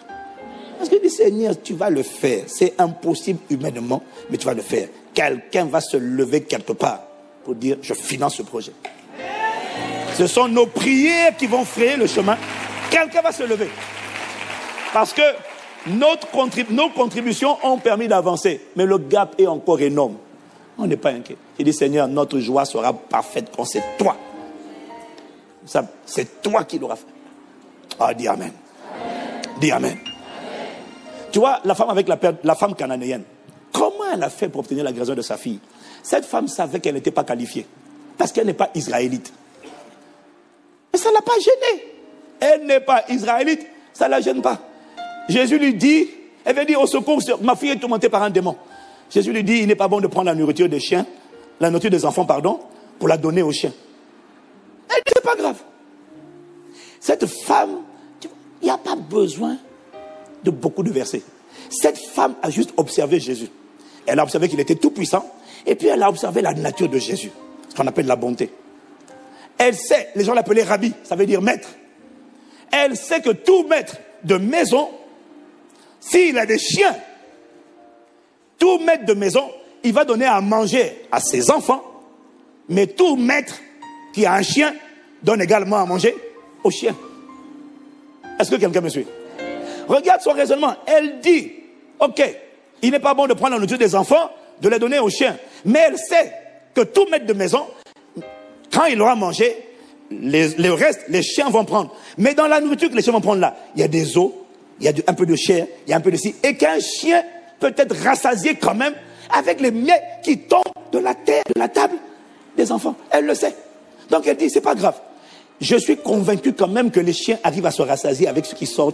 Donc, quelque chose, tu peux quand même me donner quelque chose qui va me combler. Ça me va. Je dis, oh. Elle dit, ça va me suffire. Le peu qui va descendre là, ça sera suffisant pour guérir ma fille. Jésus lui a dit, femme, ta foi est grande. Va, qu'il te soit fait selon ta foi. Oh, quelqu'un me dit amen. Quelqu'un me dit amen. Alors, qu'est-ce que j'essaie de te dire? J'essaie de te dire, tu vois, le Saint-Esprit m'a dit, à partir de cette semaine, on va fermer, on va sceller les 21 jours. Il m'a dit, le chemin est effrayé. Les anges ont dégagé la voie. Donc, sois certain que la semaine-là sera une semaine d'atterrissage. Mais la question, c'est est-ce que la foi sera trouvée en toi et en moi? Comment tu fais pour que cette foi soit trouvée en toi et en moi? Il m'a dit, il faut que tu réfléchisses. Comme la femme avec la perte de sang, comme la femme cananéenne, comme le centenaire romain, il faut que tu réfléchisses, il faut que tu médites, il faut que tu observes. La clé, ce n'est pas connaître tous les versets bibliques. La clé, c'est méditer, réfléchir. Est-ce que quelqu'un me suit? Est-ce que quelqu'un me suit? Réfléchis d'abord à la nature de Dieu. La Bible décrit comme étant le Dieu bon, bienveillant, miséricordieux. Quel père qui est bon prend plaisir à voir ses enfants souffrir. Quel père bon est content de voir ses enfants entrer dans la souffrance. Donc tu comprends déjà que ta frustration, ta souffrance, le frustre. Déjà tu sais que ce n'est pas sa volonté. Dis amen si tu es d'accord. Donc Dieu n'est pas content. Donc du coup, quand tu pries avec foi, tu dois prier avec la conscience de l'examen que tu es en train de faire. Tu dis, je sais que tu ne prends pas plaisir à ça. Ce n'est pas ta nature. Ça c'est numéro 1. Quelqu'un me dit amen. Numéro 2, ce n'est pas ta volonté. La confusion, ma vie bloquée, ce n'est pas ta volonté. La maladie, ce n'est pas ta volonté. L'expression, ce n'est pas ta volonté. Ta volonté, je la connais. Elle est dans Actes chapitre 10 au verset 38. Car vous savez comment Dieu a oint d'Esprit Saint et de puissance Jésus de Nazareth qui allait de lieu en lieu en faisant le bien et en guérissant tous ceux qui sont sous l'emprise ou encore la domination du diable parce que Dieu était avec lui. 1 Jean chapitre 3 au verset 8, il dit que le Fils de Dieu a paru pour détruire les œuvres du diable. Donc je sais que tu as en horreur les œuvres du diable. Jésus, tu as été manifesté pour détruire les œuvres du diable. Tu les as en horreur. Les maladies, les oppressions, les infirmités, les échecs, les blocages. C'est pour ça que tu es venu. C'était pour détruire ces œuvres. Et la preuve, c'est ce que tu as fait dans Acte 10 au verset 38. Tu allais de lieu en lieu, tu faisais le bien et tu guérissais tout ce qui était sous la tyrannie, l'emprise ou la domination du diable. Donc je sais que c'est ta volonté de détruire les œuvres du diable. Dis amen. Donc, tu réfléchis. Tu réfléchis. 1, tu es bon. 2, je sais que c'est ce que tu veux. Je sais que c'est ce que tu veux. Qu'est-ce qu'il est en train d'essayer de faire? Il est en train d'essayer de te faire, il est en train de te faire passer de l'espérance à la foi. Comment? Observe Dieu. Observe-le dans sa parole. Observe-le. 1, sa nature, il est bon. 2, sa volonté. 3, sa puissance. Tu sais qu'il y a des gens qui ont été guéris à côté de toi, autour de toi. Tu as entendu parler de ses bontés. Tu as entendu parler de ses bienfaits. Tu as entendu parler de ses prodiges, de ses miracles, de ses signes. Tu as entendu parler de ce Jésus qui a fait ça. Là-bas, il a libéré. Là-bas, il a guéri. Là, il a détruit les jougs. Est-ce que quelqu'un a déjà entendu parler des œuvres de Jésus? Lève la main. Tu en as entendu parler? Quelqu'un a déjà entendu parler? Dis amen si c'est vrai. Donc, 1, tu réfléchis à ça, c'est sa nature. Il est bon. 2, c'est sa volonté. 3, il l'a déjà fait. Il détruit les œuvres du diable. Il ôte les fardeaux. Il guérit les malades. Il restaure les vies. Dis amen. 4, réfléchis sur son identité. On l'appelle l'agneau de Dieu qui ôte le péché du monde. Il est la rançon. Il est le prix payé. Il est le sacrifice. Il est allé à la croix. Il a versé son sang 7 fois pour ma rédemption totale. À quoi ça sert d'avoir versé ton sang pour ma rédemption si c'est pour me laisser dans cette condition? C'est quoi l'intérêt? C'est quoi l'intérêt? Tu as porté nos maladies, tu t'es chargé de nos infirmités. Tu as livré ton dos afin que je n'ai plus jamais à livrer mon dos. Tu as livré ta barbe, tu as pris ma confusion pour que je ne sois jamais confus. À quoi ça sert cette confusion? À quoi ça sert le sang de Jésus versé si c'est pour que ma vie reste telle qu'elle est? Tu réfléchis, tu observes et tu es en train d'additionner les différents éléments. 1, tu médites sur sa nature. 2, tu médites sur sa volonté. 3, tu médites sur sa puissance. 4, tu médites sur son identité. 5, tu médites sur sa justice. Mais Dieu est juste. Dieu ne fait pas de favoritisme. Si Dieu commence à dire, lui je prends et pas l'autre, ça veut dire que c'est du favoritisme. Mais non, Seigneur, tu ne fais pas de favoritisme. Non, tu es totalement juste. Tu traites tout le monde de la même manière. Non, tu n'aimes pas un plus que l'autre. Tu ne fais pas la guérison de l'un plus que de l'autre. C'est pas vrai. Tu veux la guérison de tout le monde. Mais si tu ne fais pas de favoritisme, alors ça veut dire que moi aussi je suis éligible. Mais puisque tu l'as fait pour les autres, puisque tu es tout puissant, et en plus tu es bon, tu l'as fait pour les autres, donc Seigneur, moi aussi je suis éligible, parce que la vérité, la raison pour laquelle ça ne se manifeste pas, c'est pas parce que Dieu ne veut pas, c'est parce qu'il ne trouve pas la foi. Mais comment vient la foi? Il m'a dit la foi vient par la réflexion. Il faut réfléchir, il faut méditer, il faut observer. Le 6e point, tu observes sa fidélité. Il a dit dans Malachie chapitre 3, je crois que c'est au verset 18. Il a dit, vous verrez de nouveau la différence entre le juste et le méchant, entre celui qui sert Dieu et celui qui ne sert pas Dieu. Seigneur, tu as dit dans ta parole qu'on verra de nouveau la différence entre le juste et le méchant. On verra de nouveau la différence entre celui qui te sert et celui qui ne te sert pas. Mais Seigneur, si jamais ma vie, ma condition, mon témoignage, mon histoire est exactement la même histoire que celui qui ne te sert pas, Seigneur, où est la différence? Où est la différence? Ça veut dire que le méchant, ou ça veut dire celui qui ne te sert pas, n'aura pas envie de te servir, puisqu'il ne verra pas la différence. Mais ta volonté, c'est qu'ils te servent eux aussi. Mais Seigneur, pour qu'ils te servent, il faut qu'ils voient comment tu récompenses ceux qui te servent en les distinguant, en mettant sur eux le sceau de la distinction divine. S'ils ne voient pas ce sceau de la distinction divine, mais Seigneur, ils n'auront pas envie de te servir. Donc Seigneur, à cause de ça, tu es obligé. Je combine tous ces points. Je dis non, il n'y a pas de raison qu'il m'écarte. Il n'y a pas de raison que je ne sois pas visité. Il n'y a aucune raison. Il ne fait pas de... Rien que ça là. Il ne fait pas de favoritisme. Et il a dit, on va voir la différence. Il dit, Seigneur, on la verra à travers moi. On la verra à travers toi au nom de Jésus. Tu prends ces points, tu les additionnes, tu les repasses en boucle. Pendant que la douleur est là, pendant que la condition ne change pas, pendant que les défis sont là, toi ce que tu fais, tu repasses en boucle là, ces choses-là. Et le fait de repasser en boucle les différentes facettes de Dieu, son amour, sa fidélité, sa justice, pas de favoritisme. Tu es tout puissant. Tout est possible à celui qui croit. Tu as dit que tu es tout puissant, rien n'est impossible. Seigneur, rien n'est impossible à celui qui croit. Tu es le tout puissant. Seigneur, tu as vaincu Satan. Tu as dépouillé les autorités, les dominations. Seigneur, il n'y a personne qui peut te résister. Il n'y a aucun joug, il n'y a aucune maladie, il n'y a aucun fardeau qui peut te résister. Tu es bon. Tu vois, j'ai fait la liste. Moi, j'ai noté pour moi-même. 1, ta nature. 2, je sais que c'est ta volonté. Ta nature, c'est la bonté. Ta volonté, ta puissance, ta justice. Tu ne fais pas de favoritisme. Mais en plus, tu es venu pour ça. Tu es venu pour me donner une vie différente qu'on appelle l'héritage. Pourquoi je vais m'exclure de ça? Seigneur, à cause de tous ces paramètres, et parce que tu as dit qu'à travers moi, on doit voir la différence entre celui qui te sert et celui qui ne te sert pas. Alors, Père, je te dis merci de ce que moi, je suis qualifié. Mon nom est dans la liste. Il y a un colis, il y a des colis qui me sont destinés cette semaine. Ces colis vont me localiser. Je ne les raterai pas au nom de Jésus-Christ. Je ne les raterai pas au nom de Jésus. Parce que quand je prends tous ces différents points et que je réfléchis à ça, maintenant je les compare avec la voix qui me dit non, ça ne marchera pas, ça ne changera pas. J'ai dit mais pourquoi ça ne changerait pas? Il y a des gens pour qui ça a changé. Il l'a fait pour d'autres personnes. Et il ne fait pas de favoritisme. Et il peut le faire, et il veut le faire, et c'est sa volonté. Pourquoi je m'exclurais? Non Seigneur, je ne m'exclus pas. Si tu dis que cette semaine, c'est la semaine où les anges atterrissent, je serai là. La foi sera trouvée en moi. Entre aujourd'hui et mardi, tu prends le temps de réfléchir, tu prends le temps d'examiner. Ce n'est pas une question de quantité de versets bibliques. C'est une question juste de méditation. Observe ce que Jésus est, ce qu'il a fait. Observe sa puissance. Tu réfléchis à sa fidélité. Tu réfléchis à sa justice. Pourquoi tu t'écartes en disant non, ça ne m'arrivera pas à moi?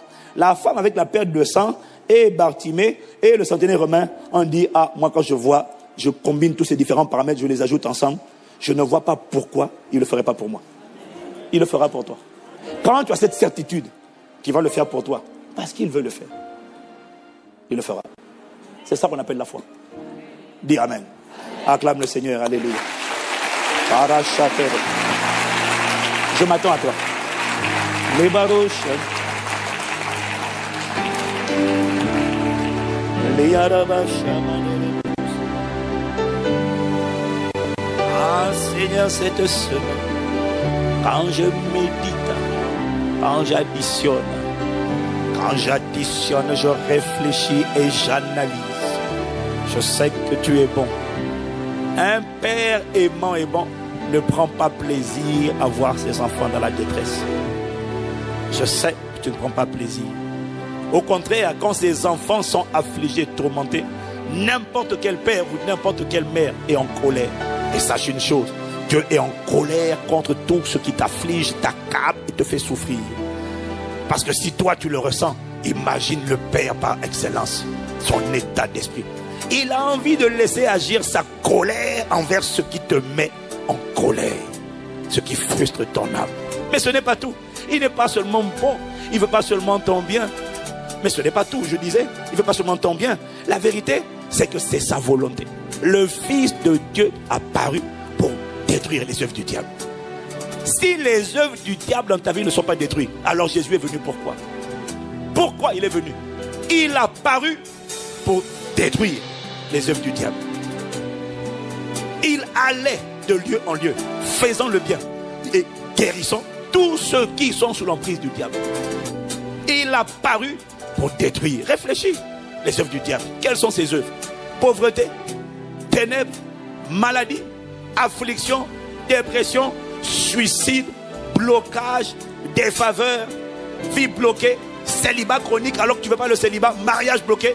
Il a paru pour détruire les œuvres du diable. S'il n'a pas paru, s'il a paru pour détruire les œuvres du diable et que ces œuvres du diable ne sont pas détruites dans ma vie, alors je lui demande, tu as paru pourquoi? La foi audacieuse dit à Dieu, alors tu as paru pourquoi?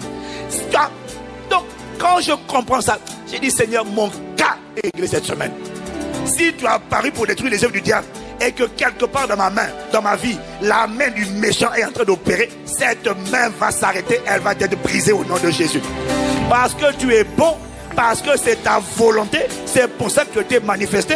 Et en plus, tu es l'agneau qui ôte le péché du monde. Tu as été à la croix, tu es la rançon, tu es le sacrifice, tu es la justice de Dieu, le seul que le Père a créé. Tu es venu, tu as quitté l'éternité uniquement pour m'arracher. Parce que tu as entendu les cris de mon cœur, comme tu as entendu les cris du démoniaque de Gadara. Tu as traversé le Jourdain avec tes disciples juste pour un homme. Seigneur, tu es capable de traverser encore pour moi aujourd'hui. Parce que tu ne fais pas de favoritisme. Tu as entendu ces cris, les miens aussi tu as entendu. Parce que tu as dit dans ta parole, lorsque les justes crient, le Seigneur entend et il les délivre de toute leur détresse. Il les délivre de tout ce qui les stresse, les oppresse. C'est ce que tu as dit et je crois que tu viens cette semaine manifester, mettre un stem final, manifester un saut final plutôt à cette délivrance. Et je sais que tu ne fais pas de favoritisme. Et je sais que tu es fidèle. Et ce que tu as dit, c'est ce que tu vas faire. Dieu n'est pas un homme pour mentir, ni le fils d'un homme pour se repentir. Ce que tu as dit, ne le feras-tu pas? Ce que tu as déclaré, ne l'exécuteras-tu pas? Seigneur, quand je combine ces ingrédients, d'autres ont été guéris parce qu'ils ont cru. Ils n'ont pas été guéris parce que Dieu est bon. Ils ont été guéris parce qu'ils ont cru à la bonté de Dieu. Et ils ont cru que ce Dieu était trop bon pour les laisser comme ils étaient. C'est leur foi qui les a guéris. Ce n'est pas Dieu qui les a guéris, c'est leur foi qui les a guéris. Dieu veut guérir tout le monde. Le problème c'est que chez plusieurs, ils ne trouvent pas la foi chez ceux qui entendent dire. Pourquoi ils n'ont pas trouvé la foi? Parce qu'ils ont entendu, mais ils n'ont pas réfléchi à ce qu'ils ont entendu, à la nature de celui dont ils ont entendu parler. Mais toutes les personnes qui ont reçu des visitations de Dieu ont réfléchi, ils ont cogité. Et il m'a dit, le problème de cette génération, c'est que vous ne méditez pas, vous ne réfléchissez pas, vous n'observez pas, vous ne vous posez pas des questions, vous n'analysez pas. Ce dont parlait le pasteur Christian la dernière fois, il parlait de la démonstration. En fait, la démonstration, c'est le résultat de l'analyse, de la réflexion, de l'observation, de se poser toutes ces questions. On met ces équations. Je regarde sa nature, je regarde sa volonté, je regarde sa toute-puissance, je regarde sa fidélité, je regarde sa justice. Et tu ne fais pas de favoritisme. C'est pas possible que tu guérisses quelqu'un à gauche et moi tu me laisses dans ma condition. Non, non, parce que je sais que tu ne prends pas plaisir à cette condition. Parce que tu es mon Père. Et moi-même je ne prendrai pas plaisir à la condition de mes enfants s'ils étaient souffrants comme ça. Alors Père, je sais que c'est ta volonté. Maintenant je dis, Seigneur, manifeste cette volonté. Parce que maintenant je m'attends à toi. Oui, quand je vais chanter en m'attendant véritablement. Je ne vais pas chanter en espérant, je vais chanter en ayant la certitude que dans tous les colis qui arrivent là, il y a des colis qui sont à moi. Il y a des colis qui vont me localiser, qui vont me trouver. Et ça sera le cas cette semaine. À partir de demain, on est là. Je ne peux pas te dire si c'est demain ou après-demain. Mais je sais que c'est sûr au minimum. Au plus tard, à partir de mardi jusqu'à jeudi ou vendredi, on est là. On va sceller. Et quand on va sceller par l'imposition des mains, il y aura des guérisons instantanées. Il y aura des libérations instantanées. Des percées instantanées. Des délivrances instantanées. Et il y a des choses que tu ne pourras pas voir ici, mais tu auras constaté à travers les examens. Il y aura des portes ouvertes instantanées. Quand l'onction va venir sceller tout ce à quoi tu as cru, bien aimé, tu vas témoigner. Pourquoi je ne témoignerai pas? Pourquoi ce sont les autres qui témoigneraient? Non, Seigneur, je veux témoigner. Tu as besoin de témoins qui ont des témoignages. Je suis dans la catégorie, je suis inscrit dedans et je suis sûr que mon tour ne passera pas. Cette fois-ci c'est ma saison, cette fois-ci c'est mon année, cette fois-ci c'est mon temps, cette fois-ci c'est mon moment. Je ne le raterai pas. C'est ça, le fait de réfléchir. Réfléchir. Même si la voix me dit, ah, mais qu'est-ce qui te prouve que? Qu'est-ce qui te prouve que? J'ai dit, tu peux te taire. Je te dis, je pose les équations. Je pose les éléments. Quand je vois ces éléments, les uns à la suite des autres, je ne vois pas pourquoi c'est les autres, ce sont les autres seulement et pas moi. Non, non, non. Moi aussi, je suis enfant de Dieu. Moi aussi, le sang de Jésus a été versé pour moi. Il a versé son sang pour moi. Il a souffert à ma place pour que je n'ai plus à souffrir de la sorte. Mon histoire change au nom de Jésus. Le Dieu de fidélité parlera. Tu vas faire la distinction entre ceux qui te servent et qui ne te servent pas. Parce qu'à travers ceux qui te servent, tu veux donner l'envie à ceux qui ne te servent pas de venir te servir. Voilà pourquoi tu vas faire cette distinction. Père, nous te disons merci de ce que cette distinction nous habille cette semaine comme jamais auparavant. Dans tous les domaines où nous nous attendons à toi, dans tous les domaines où nous ressentions de la frustration, tu as dit demander afin que votre joie soit parfaite. Une joie mitigée, une joie partielle, ce n'est pas ta volonté. Ta volonté, c'est une joie parfaite. Tant que ce n'est pas parfait, moi je ne bouge pas. Tant que ce n'est pas parfait, j'attends mon colis. Et je ne change pas de standard, je ne rabaisse pas mes attentes. Ma joie sera parfaite dans le nom de Jésus-Christ. À cause de ce que tu es. Voilà pourquoi je veux te dire que je ne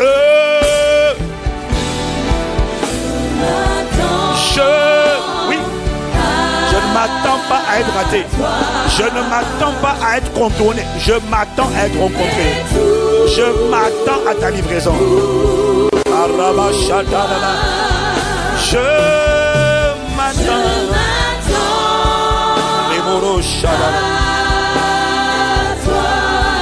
Père, tu es tout.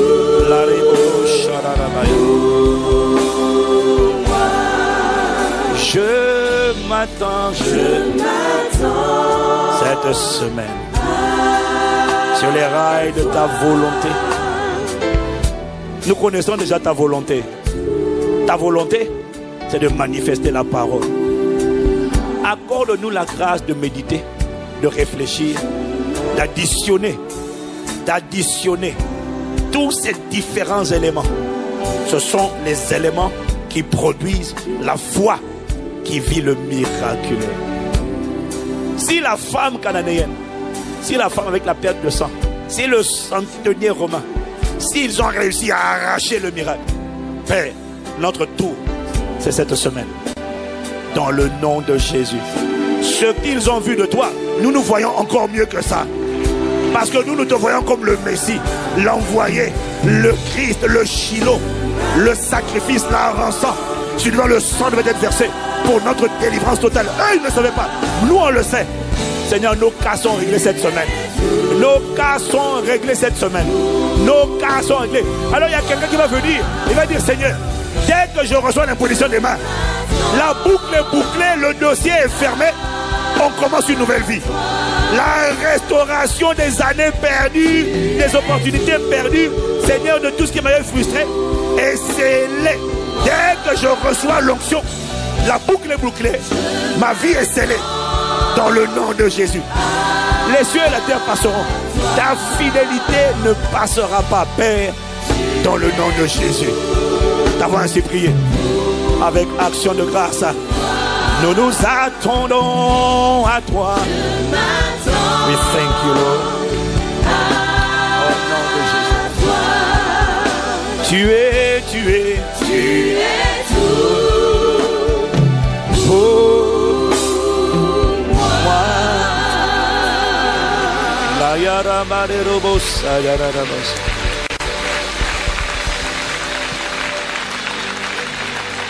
Quelqu'un me dit amen. Dis à ton voisin, cette semaine, mon cas est réglé. Ouais.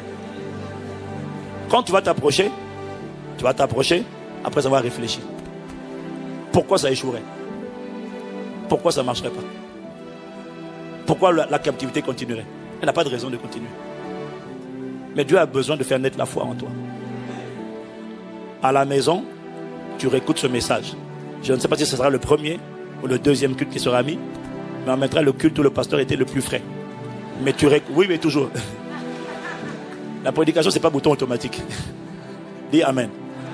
Mais tu réécoutes ça, s'il te plaît. Prépare-toi. Nous venons ici dès demain avec une atmosphère de foi. Des gens qui sont sûrs que c'est aujourd'hui que ça va se passer.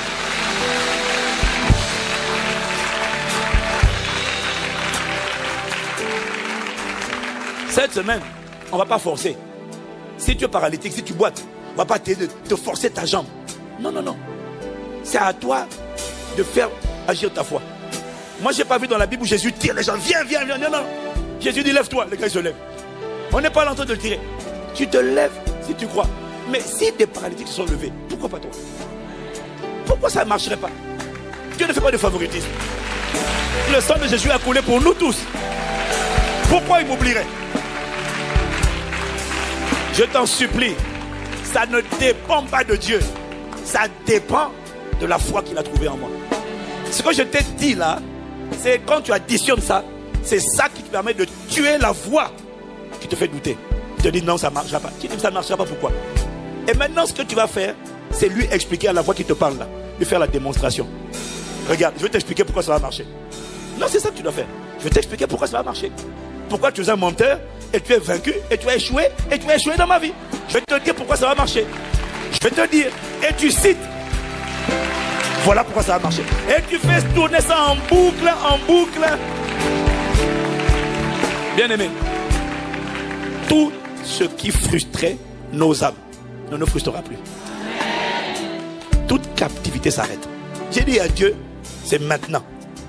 Nous sommes les témoins. Nous serons des témoins crédibles.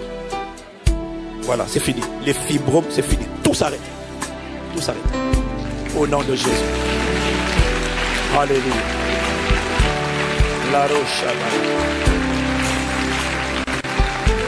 Je vois un peuple qui va venir avec une dimension.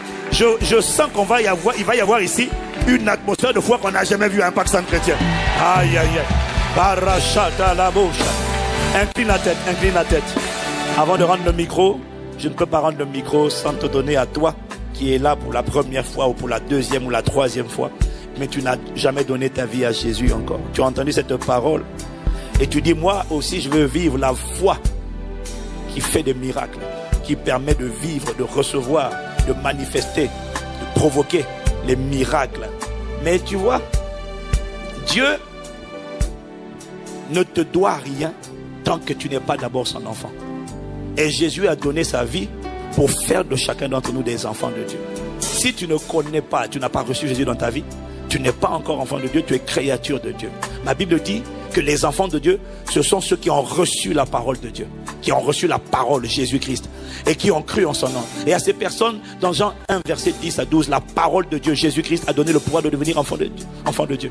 Lesquels sont nés de la volonté de la chair, ni du sang, ni de l'homme, mais ils sont nés de Dieu. Tu deviens enfant de Dieu lorsque tu reçois Jésus dans ta vie. Et quand tu reçois Jésus, tu reçois le Saint-Esprit qui est l'esprit de foi. Il te donne cette mesure de foi. Et dès lors que tu es son enfant, tu peux parler avec assurance, te dire, il est mon père. Un père ne prend pas plaisir à la souffrance de son enfant. Donc, je sais que cette souffrance ne te plaît pas. Tu l'as en horreur, tout comme moi. Voilà pourquoi tu vas me visiter cette semaine. Mais il faut d'abord qu'il soit ton père. Alors, veux-tu que Dieu soit ton père par Jésus-Christ? Et Jésus-Christ alors est ton grand frère. Il est le chemin, il est la vérité, il est la vie. Il est le chemin qui t'emmène au Père. Veux-tu venir au Père à travers Jésus ce matin? Lève la main si c'est ton cas. Et tu viens devant, nous allons prier pour toi. Ne regarde ni à gauche ni à droite. C'est un moment personnel. C'est un instant personnel. Et l'église ici présente veut prier pour toi. Est-ce qu'on peut acclamer le Seigneur pour les encourager? Sors des rangées. Sors des rangées. Sors des rangées et viens devant. Viens devant. C'est le jour du salut pour toi. Dieu veut te communiquer cette foi du miraculeux. Si tu n'as pas ce commencement, il faut d'abord que Dieu soit ton Père. S'il n'est pas ton Père, il n'est pas engagé. Je ne suis pas responsable de tous les enfants de la planète. Je suis responsable de mes enfants. Devant mes enfants, j'ai une responsabilité. À tous les autres enfants, je n'ai pas le même niveau de responsabilité et d'obligation. Mais si tu es son enfant, alors tu es obligé. Tu n'es pas son enfant en étant religieux. Tu n'es pas son enfant en étant catholique, protestant, musulman. Tu es son enfant lorsque tu suis le chemin appelé Jésus-Christ qui t'emmène au Père. Nul ne peut venir au Père que par moi. Et ainsi devenir un enfant de Dieu. Je t'attends. Il y a quelqu'un qui est en train d'entendre cette parole. Tu sais que tu n'es pas enfant de Dieu. Je ne sais pas si tu pries, mais tu n'es pas enfant de Dieu. Et pendant que je te parle, il y a une voix qui est en train de te dire, avance-toi. Pourquoi attendre? Viens maintenant, parce que Dieu veut te faire du bien maintenant. Dieu veut changer ta vie maintenant et faire de toi un accomplisseur d'exploits maintenant. On acclame, on acclame, on acclame. Voilà. On t'attend. Il y en a d'autres qui doivent venir encore. Il y en a d'autres qui viennent. On vous attend. On vous attend. La voix est en train de te parler et te dire avance. Ne regarde ni à gauche ni à droite. C'est une histoire personnelle. C'est entre Dieu et toi.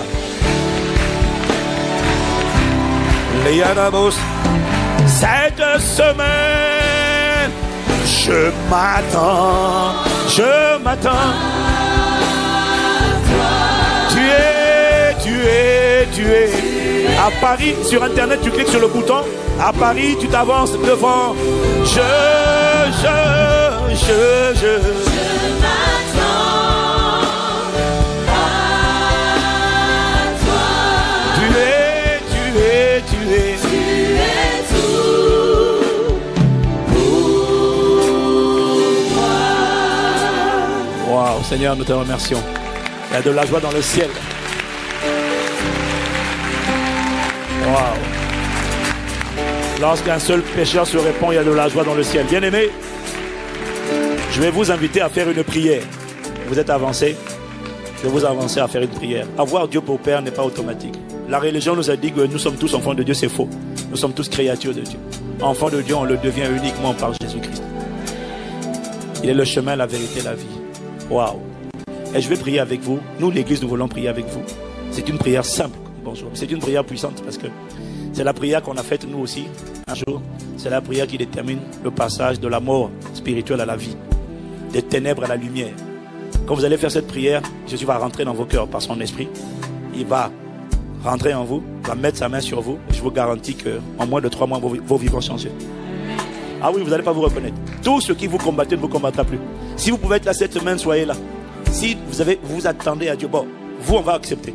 Vous serez les ouvriers de la dernière heure. Donc, on va vous accorder.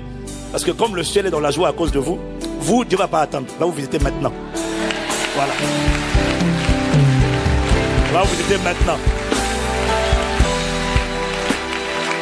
Vous allez voir. Venez, vous allez voir. On va toucher. Vous allez voir des guérisons instantanées. Des délivrances instantanées. Tout ce qui te faisait souffrir là. Tu peux lui dire au revoir définitif. Vous allez lever les mains et prier. Je vais vous inviter à prier. Ah, ça a déjà commencé là. Oh là là, Seigneur miséricorde, pardon. Au nom de Jésus.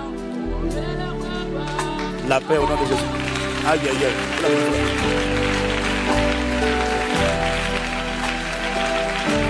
Waouh. Vous allez lever la main. Vous allez répéter avec moi cette prière. Répétez avec moi, Seigneur Jésus. J'ai entendu ta parole. Je te demande pardon pour mes péchés, pour m'être séparé de toi. Seigneur, aujourd'hui, entre dans ma vie. Change-moi. Réécris mon histoire. Visite-moi dès cette semaine. Guéris-moi. C'est ta volonté. C'est pour cela que ton sang a coulé. Tu as donné ta vie pour que je sois totalement restauré. Que tout ce qui me frustrait soit détruit au nom de Jésus. Réécris mon histoire et fais de moi la personne que tu veux que je sois. Au nom de Jésus. À cause de cette prière, je déclare que je suis désormais enfant de Dieu. Au nom de Jésus.